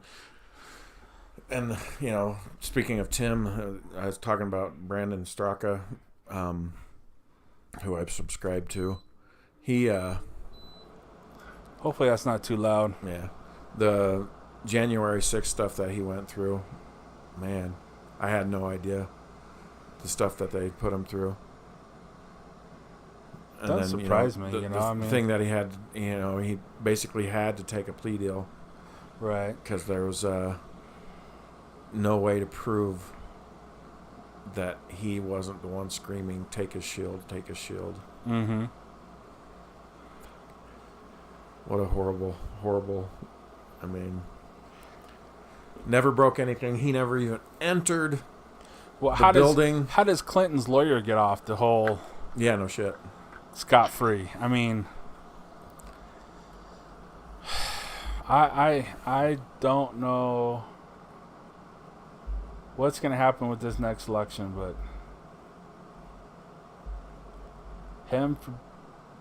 not him forbid, but holy cow, it seemed like things are on a teeter-totter right now, ready just to go one way horribly.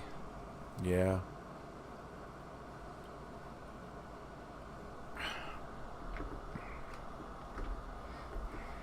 The thing is, you know, what's funny is, you know, I wonder what would be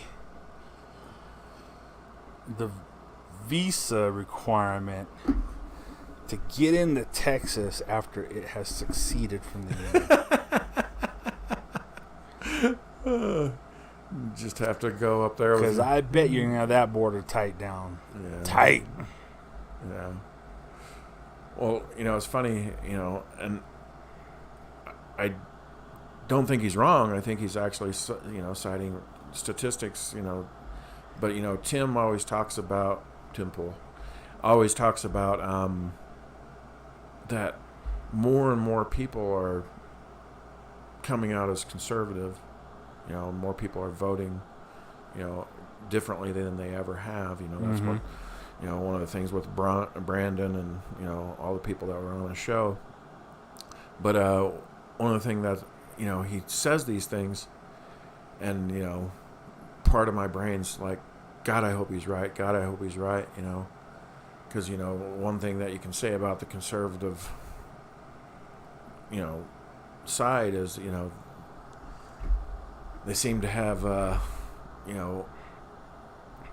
little bit of slow down and think about this, whereas the left, it's like full steam ahead, stop thinking, just do. And but what I think the left has more than than the conservative movement has is right now they have all the influence. They have all the media. Well, no, I'm going to put a disclaimer on that. They have the media and TV, mainstream, but they don't have all of the internet yet.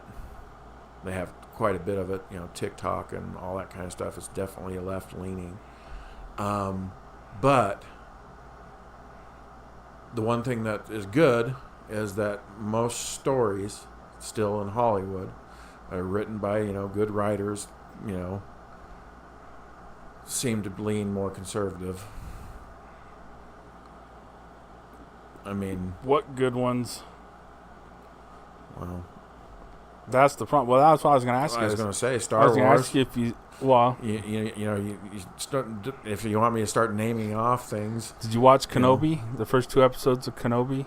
No, but is this TV? Yeah. Well, TV doesn't count. It's Disney, so it counts. Yeah. Disney's in more I homes haven't than seen it.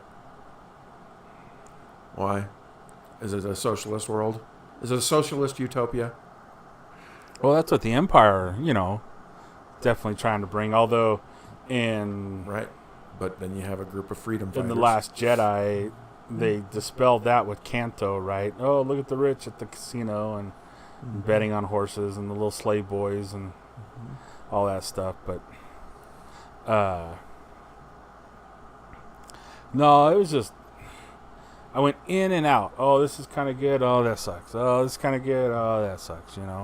Back and forth. And I kind of was like, really? This is Obi-Wan? He's just broken. But I listened to one guy talk about it, and it's like, well, yeah, I guess so. He just saw his whole world shattered. And it shattered because he was a failure at his job. What he thought was the most precious thing there was in the galaxy was to be a Jedi who upheld the Republic and so where does this take place? Is this after the 10 years after the Jedi Return of the Jedi? smashed? Yeah. 10 years after 10 years after Revenge of the Sith. So Return of the Jedi about 7 years before, because I think Luke was about 17 or maybe 19 when he goes off in A New Hope. So he's 10 years old, so it's 10 he's 10. So it's 10 years after Revenge of the Sith. And he doesn't use the Force anymore. He's hiding out on Revenge of the Sith is Tatooine, watching Luke every now and again, But Revenge of the Sith, that's not a movie that I know of. Are you talking about Empire Strikes Back? No, Revenge of the Sith. That was the third prequel.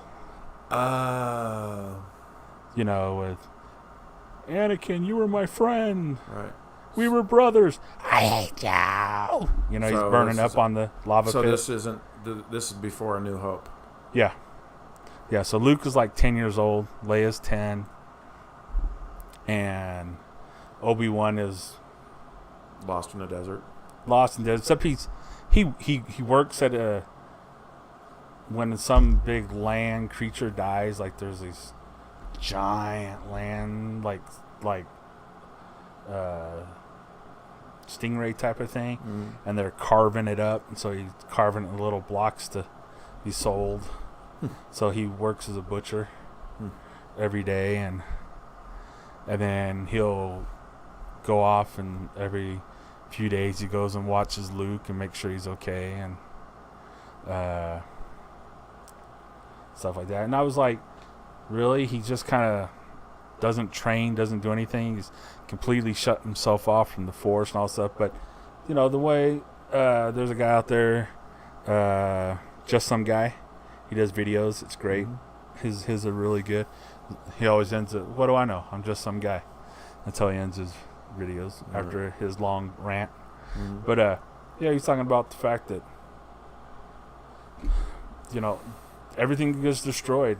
Right. Think of what Anakin did, all because he failed in training him, quote unquote, right, and everything, and you know, he lost his master because he didn't do it right. He lost Anakin, and blah blah blah, and everybody died, and everything's destroyed. And so I was like, okay, maybe I can forgive some of that. His whole world has been shattered, right? But then it was just the other stuff around it was just like. They were really trying to, you know, the idea that Luke was anything in the Star Wars universe is, they're trying to squish that out and make it all about Leia, you know, that she was the most special Jedi that ever, and special person that was ever, you know, and yeah, she's feisty and everything, but come on, 10-year-olds aren't that smart. And then there's this chase scene in the woods, and 2 grown men couldn't catch a 10-year-old running. Well, once again, you know, going back to the original point, the point is was that story going for a free world capitalist society is what they were looking for? Yes, that's what the fight was about. It was, you know, totalitarianism versus, you know, right. So freedom. But I did watch a fun cartoon called Primal. By I've heard of it. Getty Tedderowski, the guy who did Dexter's Laboratory. Oh wow. Samurai Jack, and the Clone Wars, the original Clone Wars cartoon. Yeah, that style. But about a caveman who comes home after hunting, and dinosaur and his babies are eating his wife and his babies. And he goes after them, and they beat him up, and he runs away, whatever, and then he finds another dinosaur, a smaller dinosaur, like a smaller T-Rex. That was like a big, like a Dominus Rex type, a T-Rex, and she has 2 babies, so he's gonna exact his revenge on them, and so he goes after them, and they're fighting, and he kind of sees in her eyes, his eyes, you know, wait, I'm gonna kill your babies then they're gonna be the same as me. Then right then the other big dinosaur comes in, and his little babies chomp up her babies, and so they kind of team up to take out the bigger dinosaurs. Wow. And then from then on they're like traveling companions, and gosh, it's violent, but it's really good. It was actually really a really good cartoon. It was right. He's trying to hunt. He keeps on killing a hog or something like that, and just as he's about ready to get to it, she comes flying out of nowhere, just scoops up, chomps it down. You know, I mean, she won't let him eat for nothing. Not a very good pet. And so finally they just have a Turner and Hooch moment, you know, where that's it. Obviously you're my enemy. You know, he's got his spear out, she's all knockout, dragging out thing until I realize, all right, guess maybe I should let you have something to eat, you know. But it's pretty good. There's a lot of fun stuff in it. Yep. The only thing that really weird, and it goes back to our conversation a little bit earlier about evolution and stuff, he's got these big dinosaurs rolling all around, and they have to eat a lot of food. Mm-hmm. But then there's just deers and regular hogs and regular animals around, and it just doesn't seem to go together. You know what I mean? They just seem way out of place. It's like, you just seem like if a raptors could be the way raptors are, and T-Rex, they just take down whole herds of the deer. Right. I mean, I guess they'd have to be in the billions, but even still, it seemed like if there's that many T-Rexes and raptors and everything else around that eats, Right. the amount that they'd have to eat because of their size, gosh, I don't know. It's fascinating. But it was a good show. That was fun to watch. Yeah. We did watch that Lost City of Gold or whatever, Lost City of D. Lost City. The Lost City, yeah. Yeah. That was funny. I thought that was really good. Because what was funny is we were watching it, and I was like, and then it gets to the last act, you know, and it just kind of, to me, kind of fell apart there, and it was like, Romancing the Stone was so much better. I thought, you know what I mean? Well, Because it is it's an updated version of Romancing the Stone. Let's be clear here. What's his name? Danny DeVito. He's a pretty damn good writer. Did DeVito write that? Really? Yeah, that was one of his. Ah, I didn't know that. I don't know if he had help, but yeah, DeVito's good. But what's funny is we were watching it. My sister came and visited for Leland's birthday, and we watched The Lost City. Mm-hmm. And then afterwards, it was like, well, I thought Romancing the Stone was better, and so we watched it right afterwards. And when it got done, we both agreed it was slower moving. It wasn't as funny, because the other one was much funnier. I mean, it was hilarious. There was some laugh out loud moments, you know. But basically everything that had Brad Pitt in it was hilarious. Yeah. Well, even some of the even his death was hilarious. Oh my gosh, that came out of nowhere. That just floored me out of nowhere. Great. But Romancing the Stone was a better movie from start to finish. Yeah. The acts held up all the way through. Right. And it was supposed to be more of an epic type thing, yeah. Well, but so was that one. Yeah. But it was like, it's a comedy. Now it wants to be an adventure movie. Right. But it was like, the other one's just an adventure movie with comedy in it. Yes. With comedic elements. Right. And so it plays better, but the other one just has some great laugh out loud moments. I mean, Tatum was so good out of against type there. It was and then Pitt was so great in type, because that's who everybody thinks he really is. Right. You know what I mean?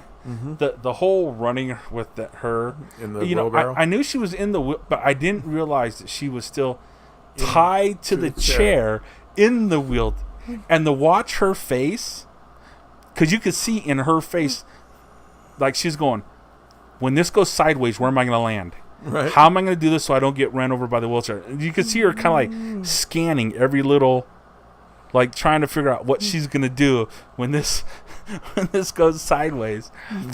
But the fact that Pitt has the presence of mind or the acting ability as he's running to just flip that hair so effortlessly, oh my gosh, that was cinematic gold. Yeah. It's a good movie. You know, and he's done that in several films. He's brought little things like that. Well, I mean, what's funny is it was that cartoon that did it first when he played Megamind. He was Megamind? Yeah. Where he was the good guy? Yeah. Yeah. Because he played that perfect version. Well,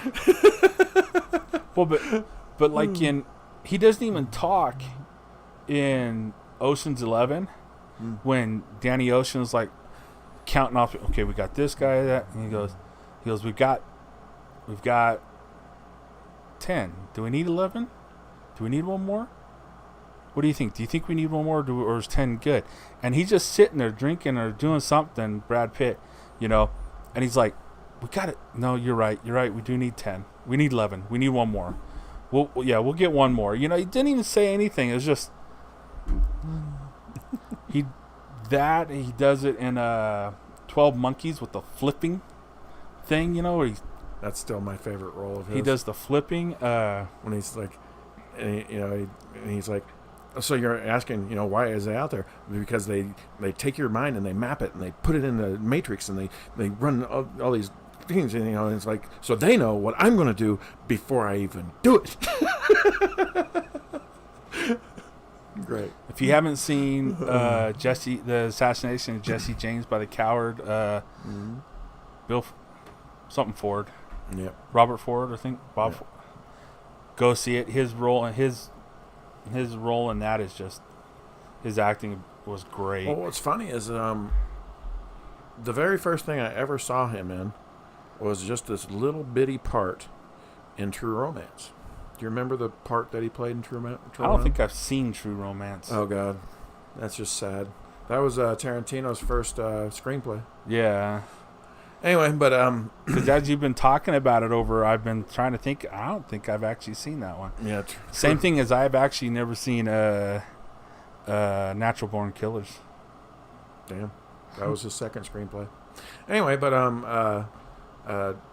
in True Romance, there's this... the main character has a roommate who's just this stoner loser guy, and the stoner loser guy is played by Brad Pitt. That was great because there's this one part where these bad guys that are searching for Christian Slater's character come to him and they're like, "Hey, do you know where he is?" and blah blah blah. And he's like, and he starts explaining to him, "Yeah, I think he went to go get married or something like that." And they're like, "Okay, thanks, buddy." And they walk away, and he's like, "Fucking guy's condescending to me."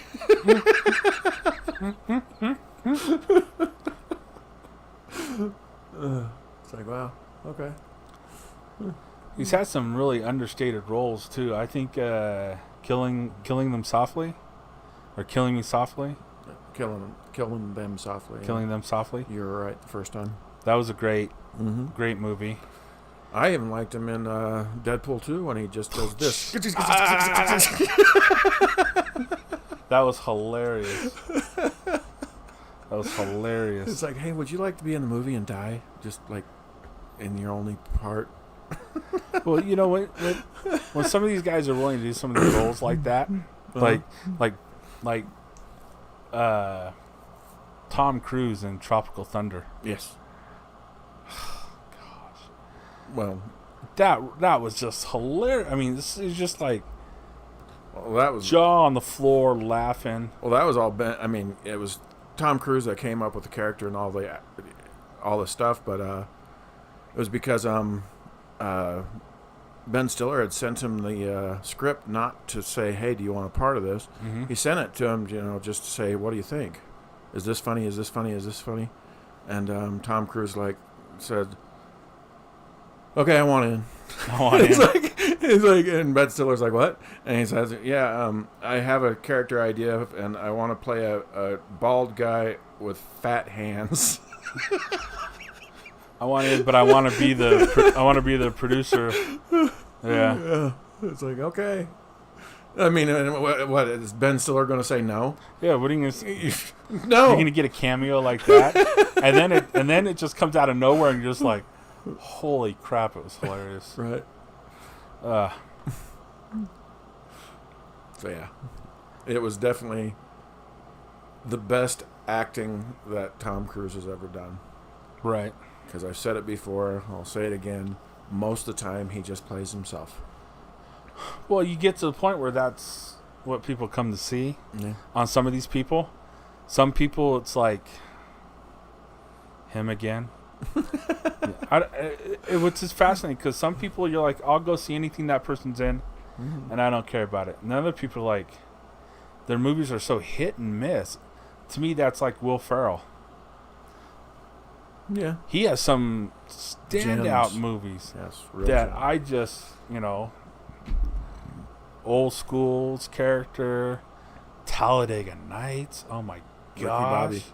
He's the best. Ricky Bobby, gosh. Stranger Than Fiction was good. Yeah. He has a couple of other ones. There's one where he's getting divorced. I can't remember them. Oh, the one where he's living on his front lawn? Yeah. Yeah, that one was good. Can't remember the name of it off the top of my head. Everything Must Go. Yeah. That was good. Mm-hmm. Then there's other ones that's just like, oh, that again? Mm-hmm. Yeah. And I think sometimes it comes down to like Harvey Keitel is that way for me. De Niro has gotten that way. De Niro is that way.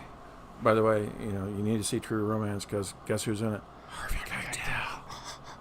Well, yeah, because it's got to be. You know who else is in it? Christopher Walken. It has a lot of great people in it. So yeah. We were trying to find something to watch the other day, and we were on HBO Max looking through the Turner Classic Movies. It was kind of fun to go down through the list and see what I've seen or not. I've seen a lot of old movies. Apparently you haven't seen as much as well, you've probably seen more old movies than I've seen. That's for sure. We watched James, not James Bond. As far as black and white era, I like mostly just Hitchcock stuff. Hitchcock? Yeah, he was good. I like good Western. I like good samurai movie. The thing is I get into samurai modes, and I just want to watch samurai movies. Right. I don't know if it's my age or what, but I think it's... If you were to ask me, the honest question of which is better, John Wayne or Clint Eastwood, I'd have to go with Eastwood. But it's probably because I didn't really see much of John Wayne. Mm-hmm. I just saw him at the end of his life. I did see Rooster Cogburn, which is a great movie, but or True Grit, I should say. Sorry, True Grit. Yeah, I called him by his name, but Clint Eastwood movies, especially the spaghetti western ones. Every one of them, I would have to say that on the whole, he was probably one of the people that kind of pioneered the whole revenge movie plot. Because High Plains Drifter he's literally a dead guy who comes back to life, like the Crow, to kill a town full of, bad guys. And that man with no name type thing, he played that same character. What was that other one? Pale Rider. Pale Rider. Same character, but he was a preacher this time. But it seems like that was his genre was westerns, but it was always a revenge movie. True. Yeah, I think they're just different types, and I don't know which one I like. I think I like them both equal because they did different type of movies. But the interesting thing, I think, would have been to see Wayne in his 40s, not later, but more like when he did The Searchers, when he did have a bunch of these movies like Battle of Bataan or Back to Bataan. There's just like this time that I've been using for my stories in his 40s, early 40s, right as he was transitioning from the B's into the A movies, and he cultivated that character of the Duke, right? Right. And gosh, he was never hesitant to be mean when he had to be mean. Like when it was time to kick ass, mm-hmm. he was a scary person. He was big.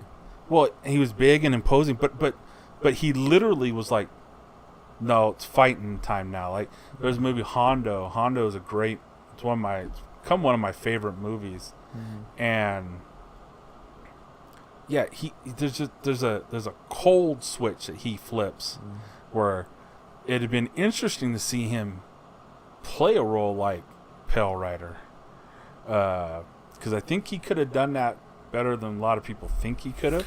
Well, the one thing I wonder about the Duke is, did he get into much writing or anything like that? Not into the writing. He did into the producing. He had his own production company. Because It seems like And he directed once. Eastwood- He directed The Alamo. Eastwood, even when he was doing the spaghetti westerns, he was kind of learning. He was going to school, learning how to put together all this stuff. And then later, even in Pell Rider, he was, he had his hand in things, Yeah. No, And he's still one of my favorite writers. I mean, Mystic River is. Yeah, it's a good movie. It's amazing. Yeah. But yeah, I mean, even some of his I did see Cry Macho finally. It was okay. Haven't been so impressed with it didn't last few movies. The Mule I liked. Yeah, to me that was. Yeah, I mean, it wasn't action packed or anything like that. I mean, Gran Torino, at least it had a good balance of, it had that father son teacher student type thing going on, which was great. Which is I think was what he was trying to capture in Cry Macho, because it was that old man kid type thing, Right. that dynamic. But I think Gran Torino captured it better, and then Gran Torino also had violence and that kind of stuff. But he wasn't the violent. He didn't perpetuate the violence. He beat the crap out of that guy on the front lawn. Well, yeah. I mean, bam, bam, bam. That's right. So yeah, he was But violent, not like his usual violent But movies. the end scene. I mean, that was fantastic. He had him. I mean, he was going to win that fight just by losing. He knew it. Well, you talk about the revenge. I'm trying to think of when. 'Cause I don't know.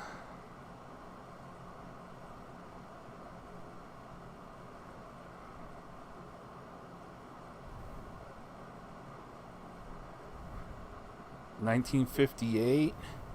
Then one was what do you think was Clint Eastwood's first revenge flick? Was it Hang 'Em High, or was it? Well, did High Plains Drifter come first? High Plains? Probably High. I think High Plains was the first one. In the So that was 73. So Gregory Peck made a movie called The Bravados in 1958, where he's tracking 3 men who raped and killed his wife while he was gone. And he's tracking them only to find out that the vengeance he wreaks on these guys ends up being the wrong guys. That sucks. But they were bad people, but Right. they ended up being the wrong guys. But it's like, and he just is brutal. Yeah, he's just single-minded, you know what I mean? Using and abusing everybody in his way to get. Well, it also makes me wonder What do you want? because Charles Bronson, he made his living doing revenge movies, pretty much exclusively. Revenge movies. Well, those came in the end of the 70s and 80s. You're talking about the Die Hard series. I'm not talking just about those though, because not Die Hard. he started out doing westerns just like Yeah. everybody else, and one of my favorite westerns of his, and I still can't remember the name of the damn thing, but there's this one where he's living his life. He's kind of a hermit that lives in a cabin up in these mountains, and he goes into town one day and stops a dog fight and saves the dog, and goes back home, and a bunch of the guys that didn't want to see the fight stopped type of thing want him arrested, so they gather up a posse and go up there to arrest him. And I think don't they shoot the crap out of the house, and and it blows up, he goes up under, and he's underneath the Yeah. I'm trying to remember the what that was I called, can't remember. but yeah, it was I think it's named after the place, not The Nebraska Height, Bronson. Everybody, just IMDb. Just look it up with us. I'm looking. You'll probably find it before we do. Yeah, Death Hunt. Death Hunt? Yep, that was the name of it. Yeah, that's still one of my favorites. Because it has a... Wow, I didn't know Lee he Marvin. did that much TV. Yeah.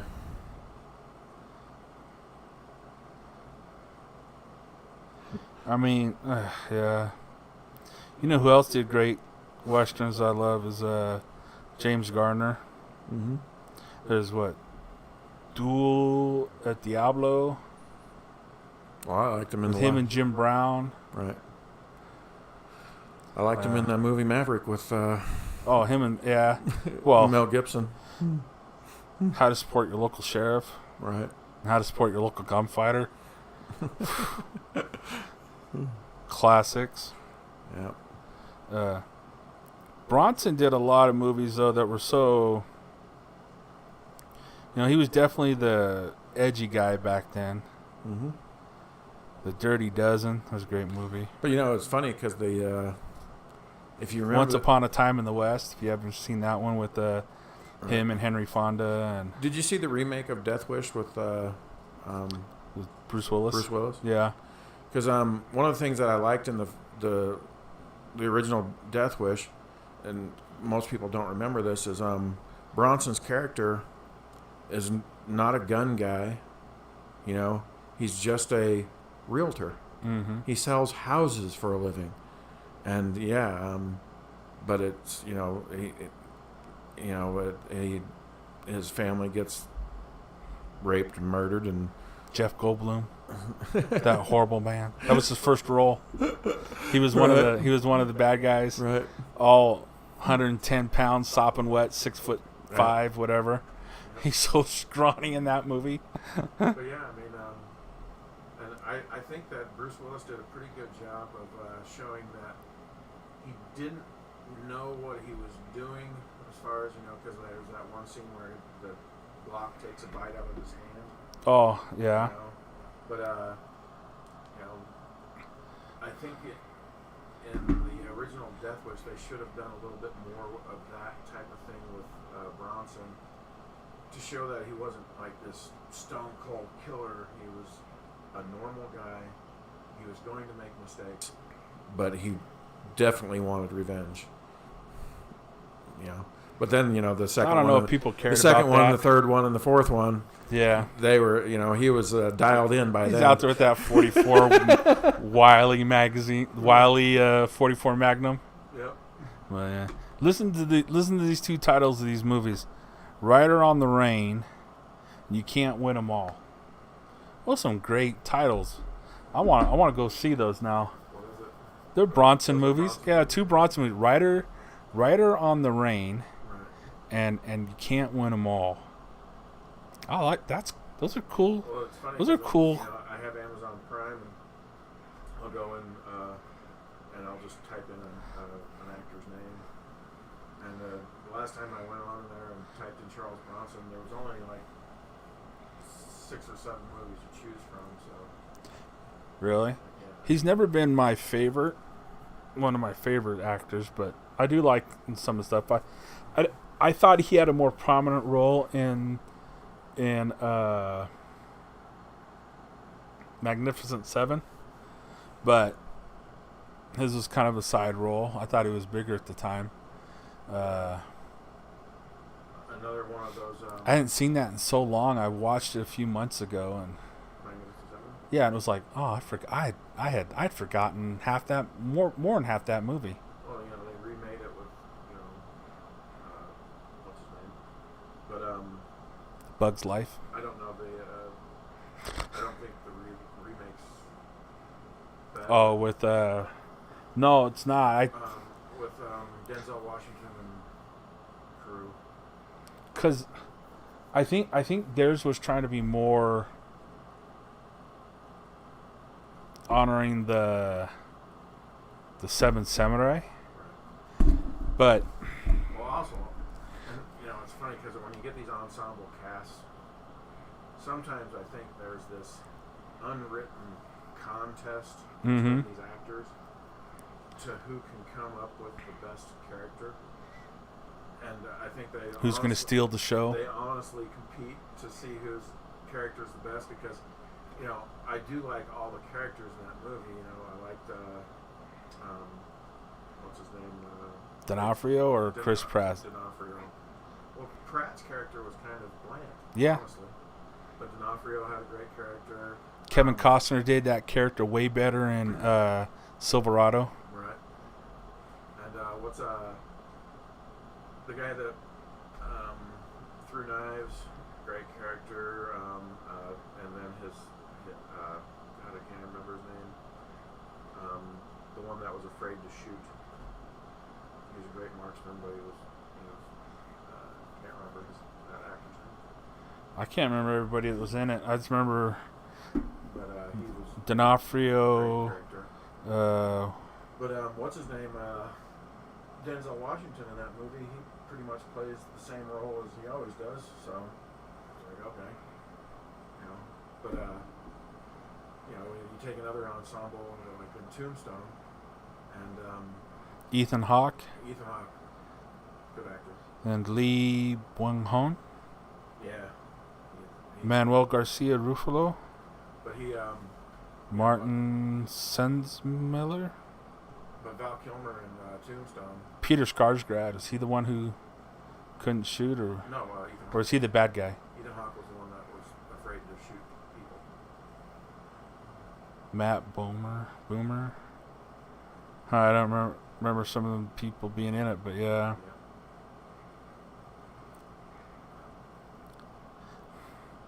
But yeah, but like Val Kilmer in Tombstone, he definitely stole the show. Yeah. Although what's his name? The guy who played Curly Bill, that actor. Can't remember his name. Curly Bill? Yeah. Oh. Tombstone, Curly Bill. But he did Williams Booth? Yeah, Powers Booth. Powers Booth, yeah. He did that character he came up with was great. Very colorful, very great. The guy who played Ike Clanton, great job. I hated him from the moment. Oh yeah, he played that coward. The tiny dog, tiny dog in a big pack. Right. So good. Yep. I don't take no mouth off no bartenders neither. Tell the Earps if I see him going to hell on a shutter. And then of course everybody else kind of played themselves. Although Kurt Russell did an excellent job of playing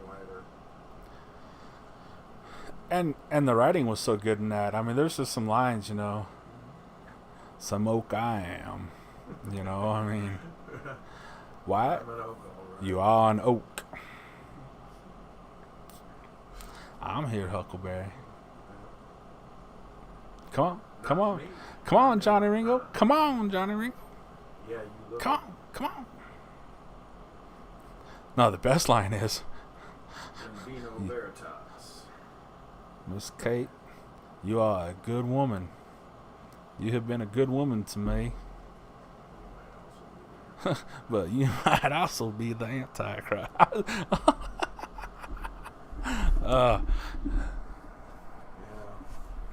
That's what Hondo has done. Hondo just has these little lines in it, that have just, he comes onto this lady on her farm, just her and her kid, and so he just comes off the mesa, so she doesn't know if he's a good man or a bad man, and all this stuff. And so she had a gun. He later, after talking with her, he's like, did you have a gun? You didn't think I was good, or that I was gonna attack you or do something to you?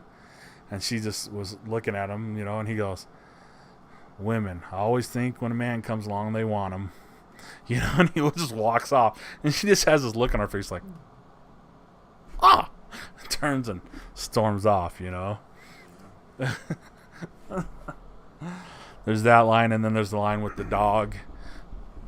He's at the cavalry camp, and there's dogs. He goes into a tent, and the dog plops his out in the opening of the tent, and the bad guy, her husband, that we learn who he is, but you can tell he's just a jerk. He turns and goes to walk out the thing, and the dog's sitting there, and the dog growls at him, and he goes to pull his gun, and John Hondo racks his rifle. The guy looks back and he goes, "Is this your dog?" He goes, "Yeah," or whatever. He said, "Move your dog or I'm going to kill it." And he looks at him with that rifle and goes, "Man's got to do what a man's got to do." He looks at the dog, he looks back at him, and then he walks off, right? And then Wayne walks up to the dog and goes to kick it and goes, "Stop blocking the door."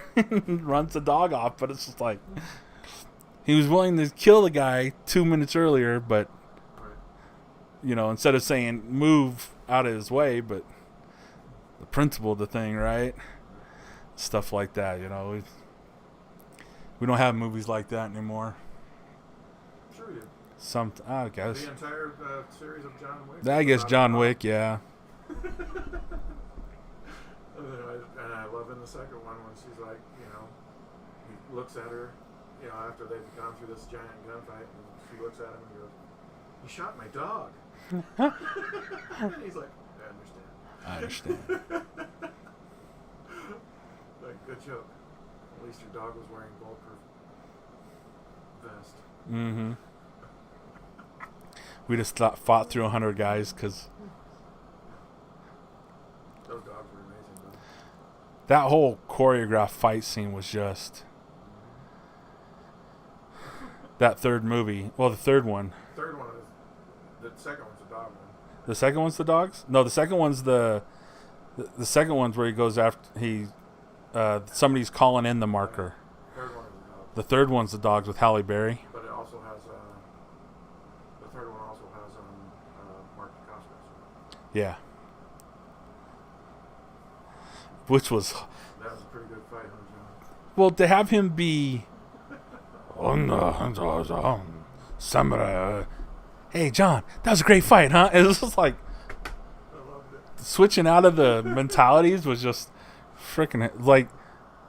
He's a samurai at heart, but yet he's living in the modern world, and that's what's funny about it. Mm-hmm. That was just a great role. It might have been probably his best role he ever did.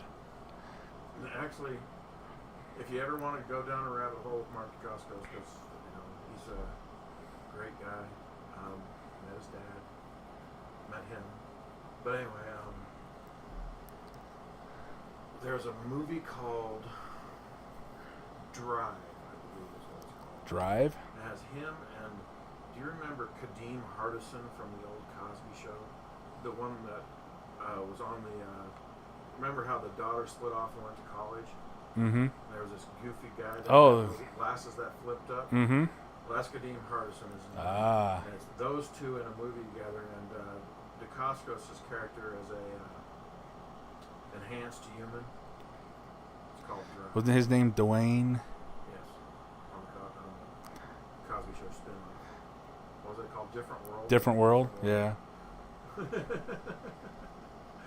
yeah. Dwayne Wayne. Mm-hmm. But yeah, it's I was thinking that wasn't right because I was thinking it was Dwayne Wade. But that's the basketball player, but it was Dwayne Wayne. There's a lot of movies where Dacascos gets to show off his martial arts skills.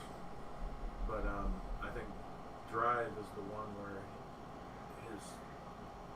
the movie actually is really good. Good story, well directed and all that kind of stuff. Then there's another one featuring him. He's the star. He's the star, yeah. He's like I said, his character is a enhanced human, like an android, but not really. And then there's another one. Did you ever watch an anime called Crying Freeman? Yes. Do you remember it at all, kind of? I mean, it was Anyway, it was about a guy who living a normal type of life, witnesses something and gets recruited slash made a slave as My a bad. yakuza. But this particular, they do a lot of psychological training and type of stuff on him to where they turn him into a killer who he reacts in split seconds, that kind of stuff, and martial arts genius type of thing. But on the inside, he's not a killer. He's an artist. He's all this kind of stuff, and that's why they call him Crying Freeman, because he'll kill like 30 guys and he'll just stand there and tears will be running down his face, but he's not like sobbing or anything. He's crying on the inside, because he can't stop himself. And so that's what the show's all about. But after the anime, fast forward about 7 years or whatever, and they wanted to do a live action version of it, so they did. Mark Costos is the star. Plays the character. It's a fairly good representation of the anime, but not perfect. I know when they did Romeo Must Die with Jet Li. You got to fight. Well, they asked the fans, who's the one person you want to see Jet Li fight? Costos. And he was the one who came back as the one that they wanted to see fight. Because he's stealing magnificent shit. Excuse me. He is now. Yeah, but that movie was back, 2005, 4, whatever? Yes, which means he was even better. Excuse me. Yeah. Yeah. The things that he can do are just mind-boggling. And yeah, if I had to recommend any movie besides Romeo Must Die and John Wick, it would have to be Drive. I think that was his attempt to be mainstream, to where everybody liked him and all that kind of stuff. But Right. it never hit it big. No. Trying to pull off the buddy cop film, which is kind of what it was. I mean, they weren't cops or anything, but it was a buddy cop vibe. You had to have the guy that was making smart ass comments. That chemistry is so rare Yeah, it's that hard. it's hard, right? I mean, and then when you finally do see it, it just Right. blossoms, right? I mean, Yeah. I think that's what people love so much about Civil War is Marvel Civil War is that they'll talk more about the Falcon and Winter Soldier, how their chemistry just worked together, Right. than anything else that happened in the movie. Look at Die Hard. In fact, I just read a thing. It looks like they're going to do Die Hard 5. I don't know. They're going to come out of retirement, the two of them, to solve a case or something. Are you talking? Do you mean Die Hard or do you mean Lethal Weapon? Lethal Weapon. I'm sorry. You're right. Lethal Weapon. Because didn't they do? They did Die Hard 5. Yeah. Didn't they do a? It was bad. No, I'm just saying. Didn't they do a TV show that had two different actors? Yes. in Lethal Weapon? Uh-huh. It was bad. Yeah, I couldn't imagine. I didn't like it. How It do just you replace those two? I mean, that's impossible. you go out and find the chemistry. Well, I mean, it's hard, but you can do it if you're willing to, pay attention. It's just like what they did with the Yeah, but Magnum PI. Just think about the How horrible that was. two minds that are in there. I mean, Mel Gibson is a fantastic writer, director, movie maker, and what's his name? Danny Glover. Danny Glover. He's made so many movies, and he can do all that kind of stuff. I mean, he's got a brilliant mind, also.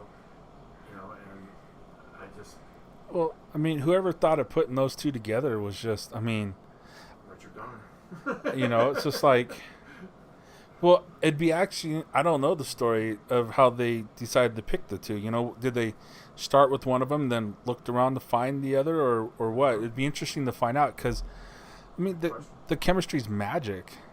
Right. And there's been, I mean, you go back and you start looking about how many buddy movies, how important that chemistry really is. You look at Farley and Spade, and how, gosh, they would have been. Can you imagine what their seventh movie would have been like by now? Yeah. You know,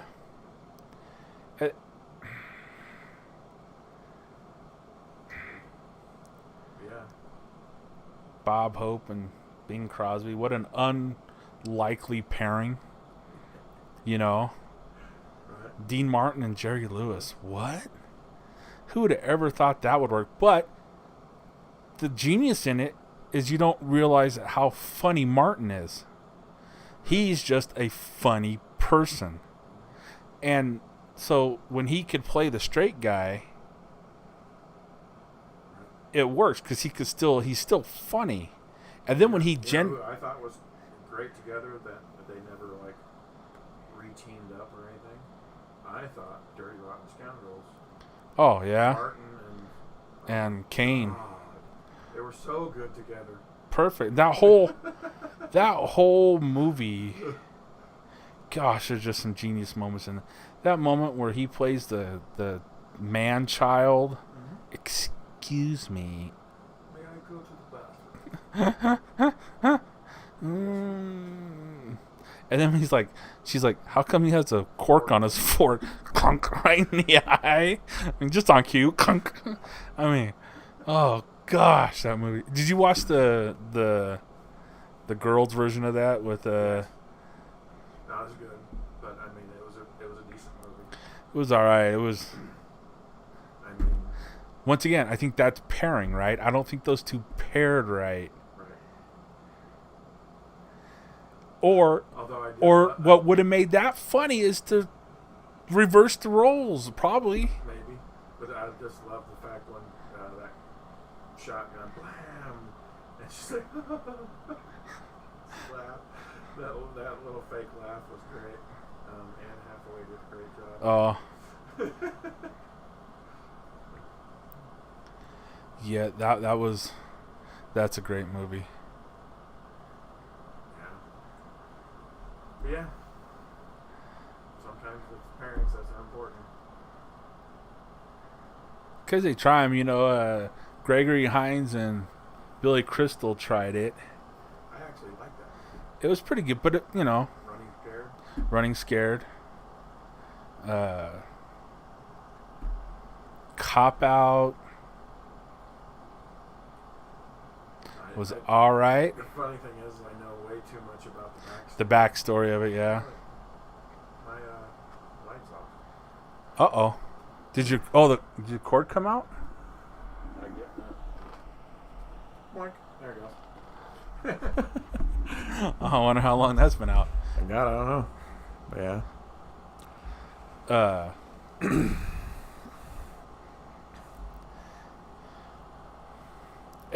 And you think about those type of movies, and it's like, how come we're not trying to find more of that? I don't know.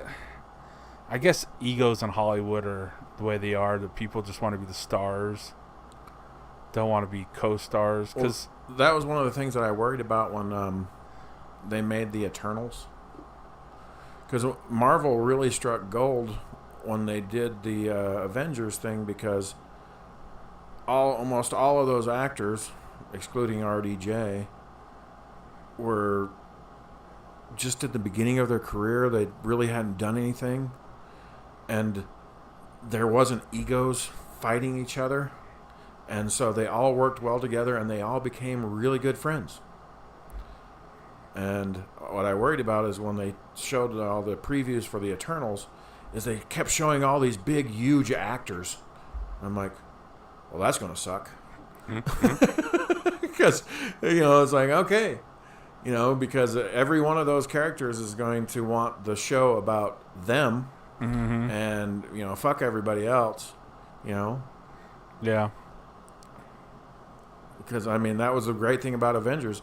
I mean, you know, you had that, you know, great writer, you know, putting all this stuff together, and no character was more important than any other character. True. I mean, he even made Captain America as important as Thor, and which, you know, I really never read much Avengers growing up, but Me neither. I was too busy reading Spider-Man and Venom and X-Men. X-Men. That was my. I love the X-Men. Yeah.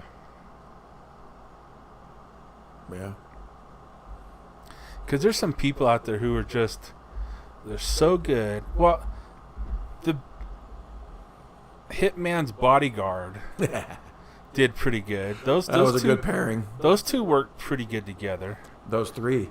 Don't forget her. Eventually. Yeah. But did it work as good in Red Notice? Is it called Red Notice? What's the one on Netflix? Him and The Rock. Yes, the three of them, The Rock, Gal him, Gadot. and Gal Gadot. It was. Was it Red Notice or Red? Something like that. Something like that. Yeah. But yeah, it was good. But was the chemistry perfect? No. Because those are some big egos. I think hers is probably not the biggest in that room. Right. But you know who actually I thought? I bet her and Gadot, Reynolds and Gadot would probably do really good together. Yes. But do you know who I thought it was a good pairing? When they did that spin-off of the Fast and Furious series with The Rock and Statham. Oh, yeah. Those guys work great together. Did they? Yeah. I mean... I tell you what, if somebody's smart enough after watching The Last Avengers, or not The Last, The Last Avengers, if somebody's not smart enough to put Chris Hemsworth and Chris Pratt together in a movie, I mean, I would actually like to see them do something along the lines of the old Tango and Cash. Old Tango Cash. You know, the first thing that pops in my mind is City Heat. Yeah. With Burt Reynolds and Clint Eastwood. Yeah. Something like that. But with Tango and Cash, yeah. Yeah.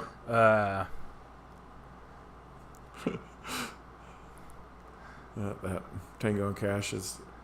I kind of wish they would have done more together. Because, you know, those two in real life, you know, they get along just great. So that's Stallone and Kurt Russell, right?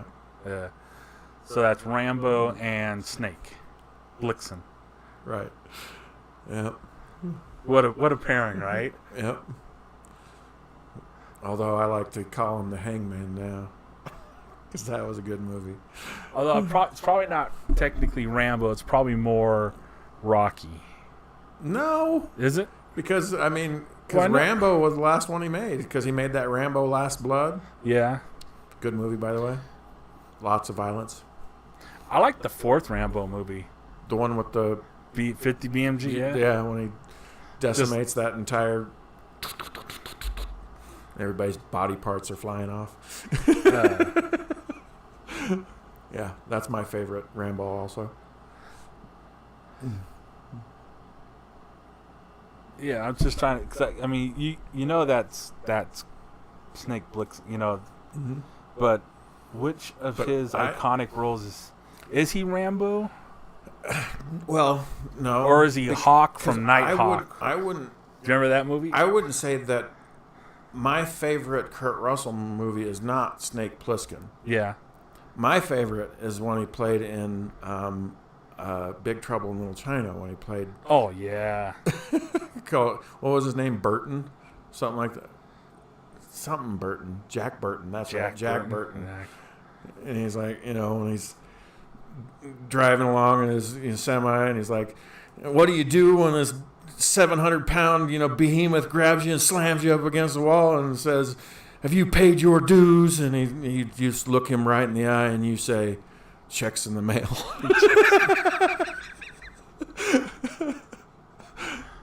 Yeah, that's one of my. That was one of those movies growing up. You know, whenever you found it on, you finished watching. Yeah, it. you had to watch it.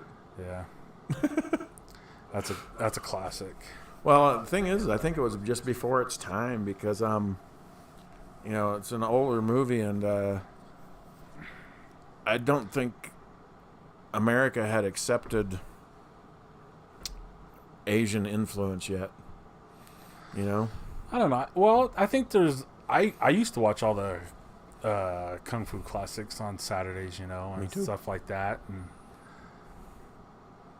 But you know what it was before its time was things like Kung Fu Hustle, Shaolin Soccer. You know, Yeah, that's what it kind of reminds me of. The same guy, yeah. As those type of movies. Yeah. Yeah. But yeah. If you want to watch a fun movie, go watch The Good, the Bad, the Weird. Is it Asian? Yeah, it's supposed to be like The Good, the Bad, the Ugly. Right. But it's it's a Western. It's a retelling. Yeah, it's definitely its own movie, but it's really good. Yeah. Yep. Because there's some guys out there just begging to be in a good buddy movie. Like, how is Idris Elba hasn't been in a good buddy movie? Because he was great in Losers, right? The chemistry that he had a little bit there with Murphy. What's his name? Morgan. Jeffrey Dean Morgan, the guy who was the leader of the. You know that they had some. He had that military camaraderie kind of stick down really good. I would have loved to seen him play Magnum. P.I. play Magnum. I think that would have been pretty good. Mm-hmm. We were just watching something the other day. Oh, no, I thought actually, I wonder what Jason Tatum. Not Jason Tatum. That's the basketball player. Right. Channing Tatum would do as Magnum. That actually might be pretty interesting. Yeah, but I mean, the thing is you'd have to come at it from a totally different angle as far as because everybody would always be comparing you to Tom and Tom's mustache. So if you couldn't pull it off, he combats his mustache with the abs. Yeah. Did you see Dog? Yes, I did. You know, it's funny because me and my kids, you know, we rented it at home through Amazon, and we rented it so we could, you know, eat dinner and watch a movie, and we're sitting there eating, and I thought this is a Channing Tatum movie with a dog, so this has got to be a comedy. Well, the commercials for it were, and that was the most depressing fucking movie. Well, the commercials was they kept on showing where he does the blind bit, right? You know, and so you think it's just this. And they show that and the thing with the girls, right? So it looks like he's abusing this relationship to get all these things, right? And then you just watch this movie and you're just like, wow, this is about two broken people just trying to fix them, you know, coming to get, you know, two broken you know, and it was that scene at the end where he's just humping it to, you know, hoofing it to get that dog to that funeral was, you know, when he realized that that's another soldier. I mean, but he had that camaraderie with that dog from the very beginning. Yeah. And that so was not what I thought it was going to be. But see, but he had the humor. He did the little humor stuff, but he had that. He's been through war. He's been through crap. And that's what Magnum, you know, Magnum was a SEAL. He'd been through. Right.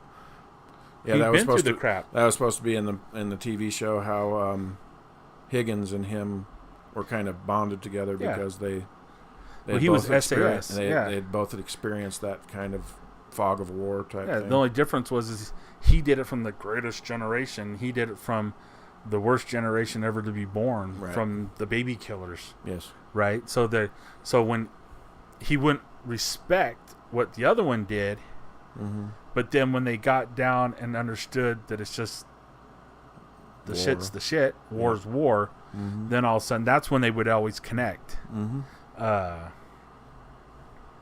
Yeah, that's what. Yeah. It could be interesting. That'd be interesting. Now, who you'd find to play Higgins, that would probably be a lot harder of a role Well, to go. I actually, I knew of a guy who, and actually, did you ever see Bowfinger? Mm-hmm. Steve Martin, and you know how they describe that group of people who are actors that want to break into Hollywood, but they're on that fridge thing and they're always waiting for that FedEx envelope to show up that will have these scripts in there that, is basically an invitation into Hollywood. Well, I knew a group like that. Mark Dacascos is in Hollywood. Mm-hmm. Everybody acknowledges that. Even though, he's done a bunch of B movies that, nobody hasn't even heard of. Well, his dad, Al Dacascos,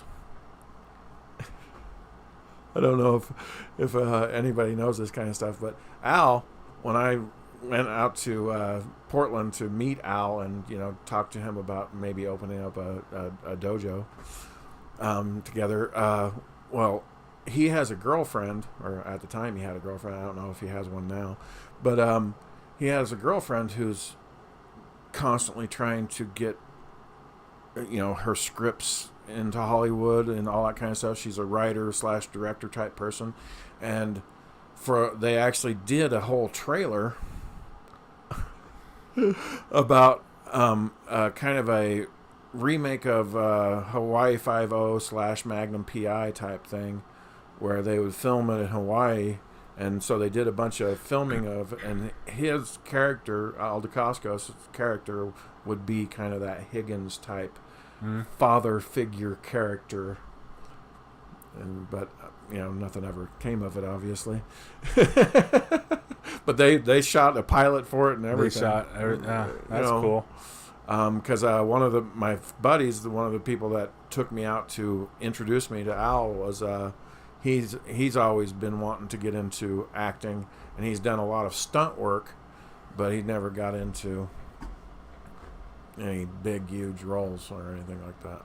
Yeah, I don't know. It's time for my heart medicine. If I don't remind myself, I forget to take it, which I don't have it on me, so I will probably forget and take it later around 10 o'clock.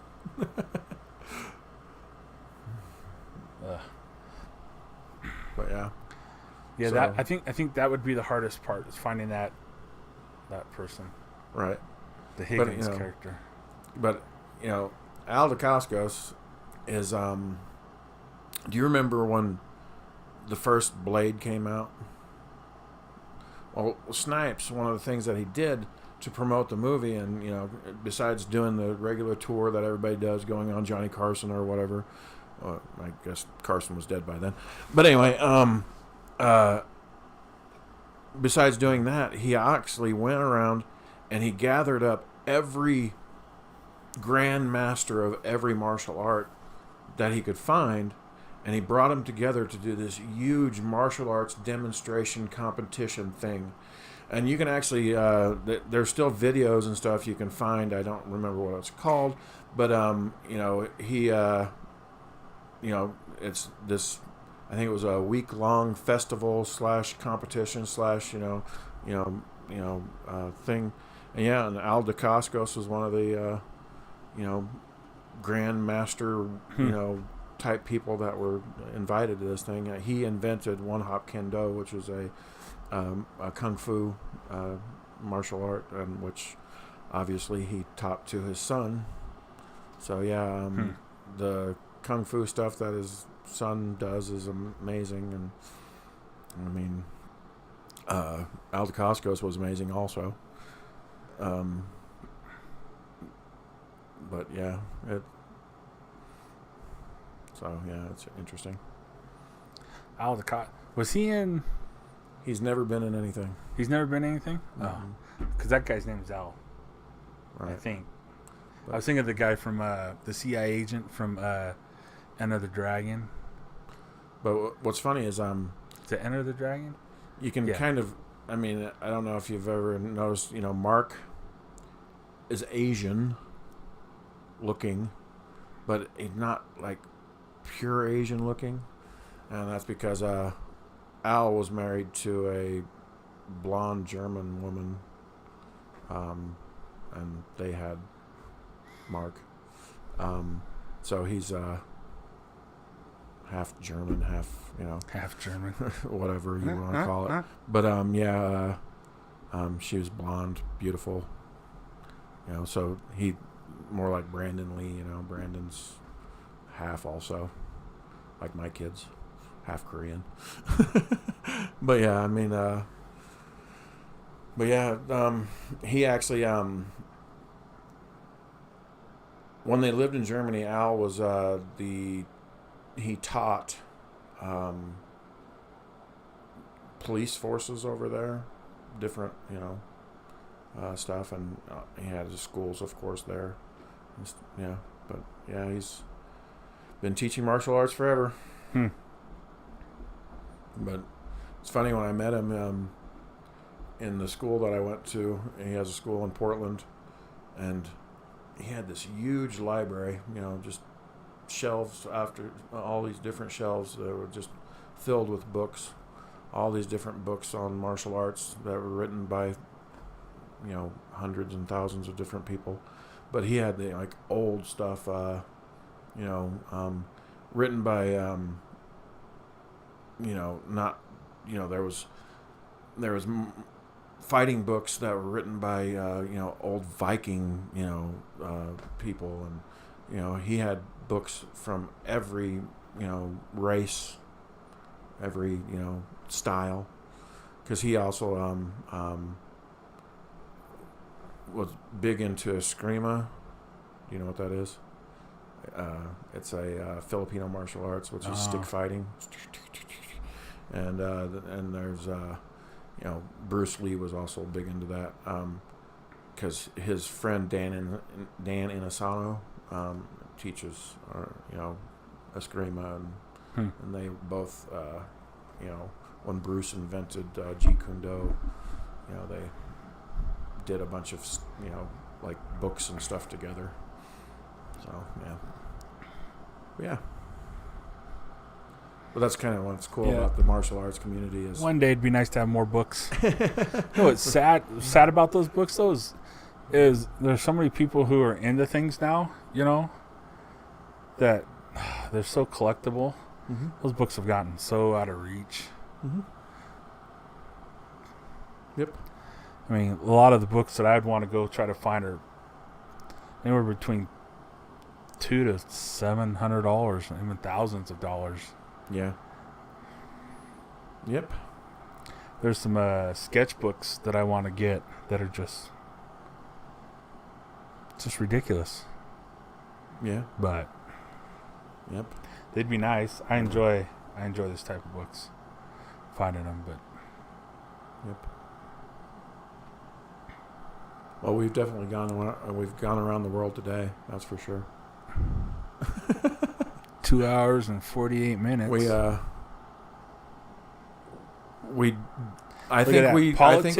Politics didn't hold us down as much as we thought we would.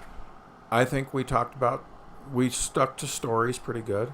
I mean, even though it's a true story, yeah, politics is really weird right now, and so it's worth talking about. And culture is really weird right now, and it's worth talking about. The world we live in. It was nice, though, getting off on some different genres, though. Like, one that we didn't get into that'd be fun is Private Eye type of things. I was just thinking as we were thinking about Magnum P.I. was bringing back like Nikki Spillane, Mike Hammer movies. Maybe I can one of the Town Called Liberty ones. I can use the main character as a PI. Maybe, yeah. Of course, you know.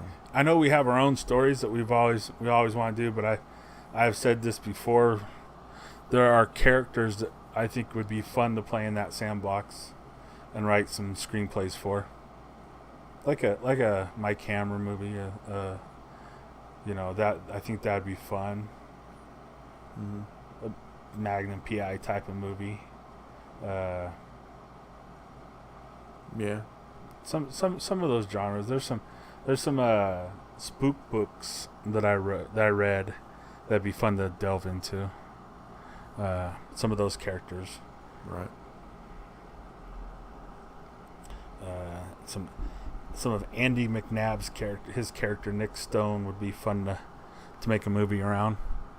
So I really liked how he explained. Just he didn't have to go so deep into stuff like Clancy would, but he explained enough for you to know exactly why something's happening or what's being done, and those are pretty good movies. Right. And then there's one, Nick Flynn, I think. Is it Nick Flynn? No, it's not Nick Flynn's character. It's this other guy's character. He wrote 3 books, but he wrote these 2 about these 2 different guys, 2 different ex-military guys, one older, one younger. Those would be a blast to try to adapt to a movie. I think those would be great movies. But Remote Control? No, that was Andy McNabb. Remote Control. I can't think of it. Something Warrior is one of them. About this he's tracking this Aboriginal guy that's killing people. Cool. Tracks him back to Australia and then gets plastered with some drugs and is fighting this guy kind of on the spiritual plane type of thing. It's funny, but it's a good besides Australia, I think an Aborigine would have a hard time blending in anywhere. Yeah. So yeah. Well, but we don't really know. You don't know he's the one really. But he's kind of in the shadows. I think it's Shadow Warrior. Maybe that is what it's called. It's a really good book. Yep. Well. Anyway, I hope we've entertained you with some stories. It's time to wake up now. Yeah. Wake up, wakey. Time to get back to work. Once again, it's burnoutstudios.com. We're here to mainly talk about stories, usually the ones we're writing, but that's not always true. Stories are my life. That's what turns me on. And, I like finding a good movie to watch. Mm-hmm. Good movie, or a good good show. book, good show. I wish I read more, but I'm such a horrible reader. They have audiobooks. They do, but the thing about audiobooks is they actually take a lot of time. They do. They're long. So that's when when you're doing, well, if you had a yard, when you're doing yard work, you got the little earbud in, just listening to a book. Right. Yeah. I bought Hondo to listen to it, so I wanted to see if it was just because the imagery that he uses in the movie is so good. What's fascinating about that movie is that it was a short story that they adapted into the movie. They made a screenplay of, and then they asked Louis L'Amour later to go back and write the book. And so it's pretty much a one-for-one telling of the movie. Right. But with his description and narration in it, you get more of it. But yeah, I like L'Amour. So, Dad was a really big fan of Louis L'Amour. Was he? Yeah, he pretty much read everything. Because Louis L'Amour books were only that big. I guess that's not the first Louis L'Amour. I guess it's Shadow Riders. Is that the one with Tom Selleck and? Well, I'm sure there's been a lot of things that have been adapted from. There have been, but a lot of them I haven't. But Shadow Riders is the one with Selleck and Elliott. Sam Elliott. Yeah. And then Selleck did a couple of other adaptations that he did for the small screen TV from TNT movies, Mm-hmm. like he did with his Nick Stone. Right. Yeah, I saw all those. I'd kind of like to get those on no, DVD. not Nick Stone. Cold Stone. Right. Stone Cold.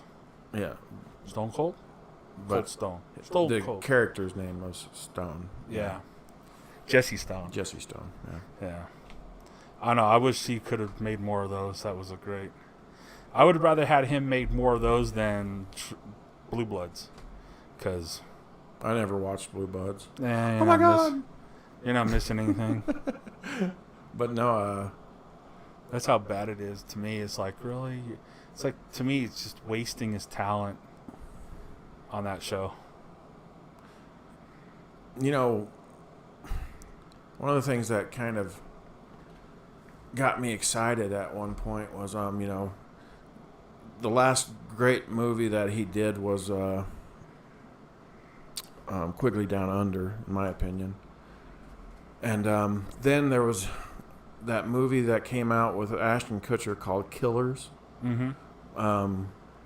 And he played the father-in-law, and there was a scene where he's, kind of running and gunning, kind of shooting and moving at the same time. And I got excited. I'm like, oh my God, Tom Selleck still has it. He can do this kind of stuff. Why isn't he making movies anymore? And he really hasn't done much. I mean, he did the Jesse Stone stuff, but he really didn't. There wasn't a lot of action in those. He could have made. He could do action. He could have done. I mean, hell, if what the hell's his name? Qui-Gon Jinn. What the hell's his actor? Liam Neeson. Liam Neeson. I mean, Yeah.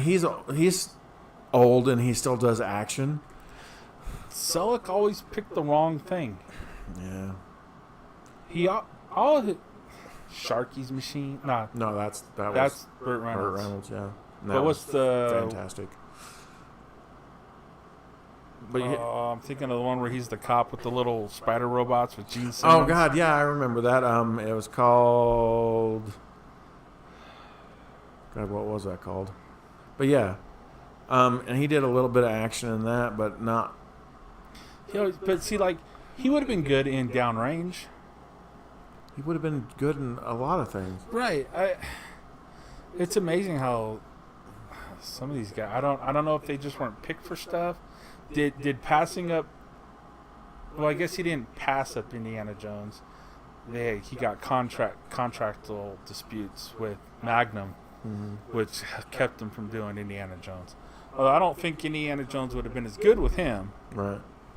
But I don't know if stuff like that hurt his career early on, and then he made some of the other movies he did make, which were decent movies, but they weren't. That Shanghai something. He plays a pilot in World War I era.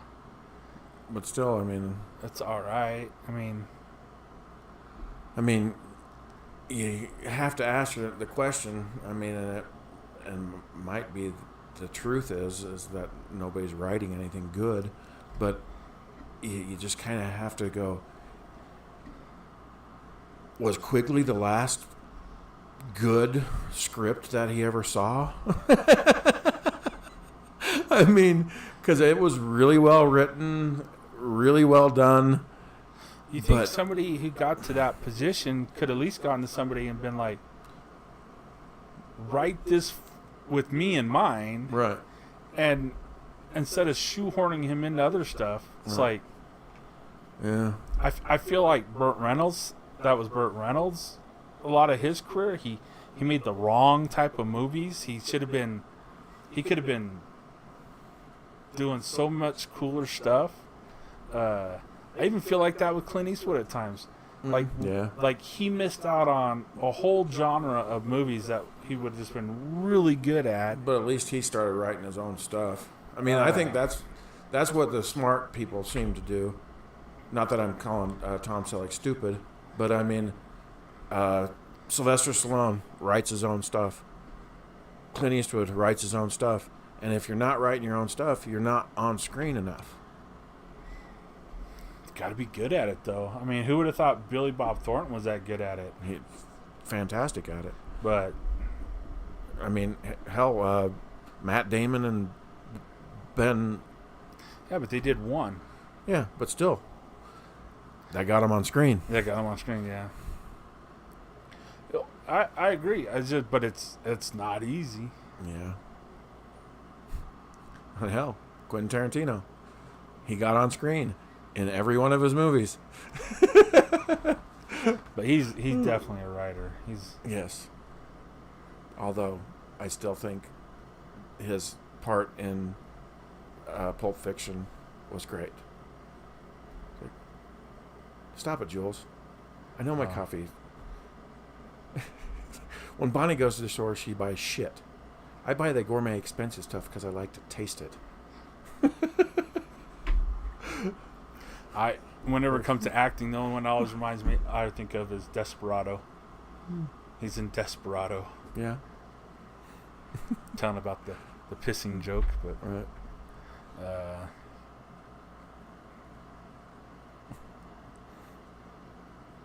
Yeah, I just so many of those guys just got underused, and then other people get overly used, and you're just like, Ryan Reynolds and Green Lantern's a perfect example of that. Right. That almost destroyed his career. Yeah. But he had too much going for him. Yeah, but he had to go back and make some smaller, low budget or closer to B movies to get back going again. Yeah, but he was willing to do it. I can't think of anything that he's, even movies of his that are considered B movies. If you go and watch them, they're little gems. I mean, the one that I keep recommending to people, if you really want to go down the Ryan Reynolds rabbit hole, is The Voices. The Voices. Have you seen that yet? No, I saw that. Yeah. God, I love that movie. It's definitely not Ryan Reynolds. I'd say it's kind of like the. It's not the trailer park version, but think of that poor but not in the trailer park version of American Psycho.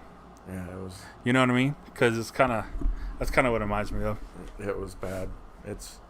Not bad as in it was great, as in bad movie, but bad as in really good. Yeah. But yeah, I mean, everything that Ryan Reynolds, being that I work in restaurants, he did one of my favorite movies ever was Waiting. Waiting, yeah. I mean, and it's funny because a lot of people will give different, opinions on that movie. It's like, oh, I didn't like it. Oh, I didn't like it. And as soon as somebody says, I didn't like it, I always ask them, have you ever worked in a restaurant? And they're like, no. I'm like, well, that's why you didn't like it. Because that movie is definitely for people that have worked in a restaurant. Because, most of the jokes in there are all inside jokes. Mm-hmm. So. Yeah, I worked with a guy who worked in a restaurant, was a waiter, and so after listening to some of his stories, after then watching that, it's like he said he took a steak back once because they complained it wasn't cooked enough. He said the cook threw it on the ground, stepped on it, and put it back on the plate, and said, "Wait 5 minutes and take it back." Oh, but I mean, it's like the cook's not. I mean, the cook's wrong for throwing it on the ground, yeah, et cetera, but he's not wrong in the fact that a steak continues to cook even after it's sitting there. Yeah, I've had some pretty purple ones. I mean, like purple, you know what I mean? Mm-hmm. And I've almost found that if you flash cook it really quick and you leave it purple, let it sit for the whatever, the rest period. Right. All those juices come back. But then you send it back and put it on the flame again. Mm-hmm. Because both times that I've done this, and it was purple. Mm-hmm. I mean, like deep, dark purple. Mm-hmm. And then I've sent it back, and it's came back medium rare. Been the best steak I've ever had. And it's like, I don't know if there's something about that 2-stage cooking process that has something that, but it's so juicy, so tender that it's like, that might be something worth trying, you know. Right. Cook it like this from now on. But And that's why if you ever get a steak to go, which I don't recommend, you better either like it well done or you order it rare or raw. Because by the time it gets to your house, it's going to be well done. Anyway, I don't know how we got on that conversation. Should we say goodbye? I do it like how ending conversations with my dad would always end. All right, see, love you. Yeah, I love you. Yeah, you too. Be good. Remember who you are. Blah blah blah. Hey, did you talk to so and so the other day? Blah blah blah. 20 minutes later. Okay, love you. See you later. Bye. All right. Hey. Oh, hey. Did 2 hours later. All right. You know that's how talking to my dad used to be. Yep. So that's how our conversation just stretched out another 20 minutes. We're at 3 hours now. 3:06, yeah. All right. Thanks for hanging out. BurnoutStudios.com. We appreciate it. Shattered Time on Spotify. Jam Spoon on Instagram. I'm up to chapter 4 finally. I'm going to do chapter 5 tonight, I hope. Anyway. Yeah. Yeah, So. Jam Spoon on Instagram. Although I haven't posted anything on there for a long time. I need to start. Yep. Oh, excuse me. All right. Later. See ya. Bye.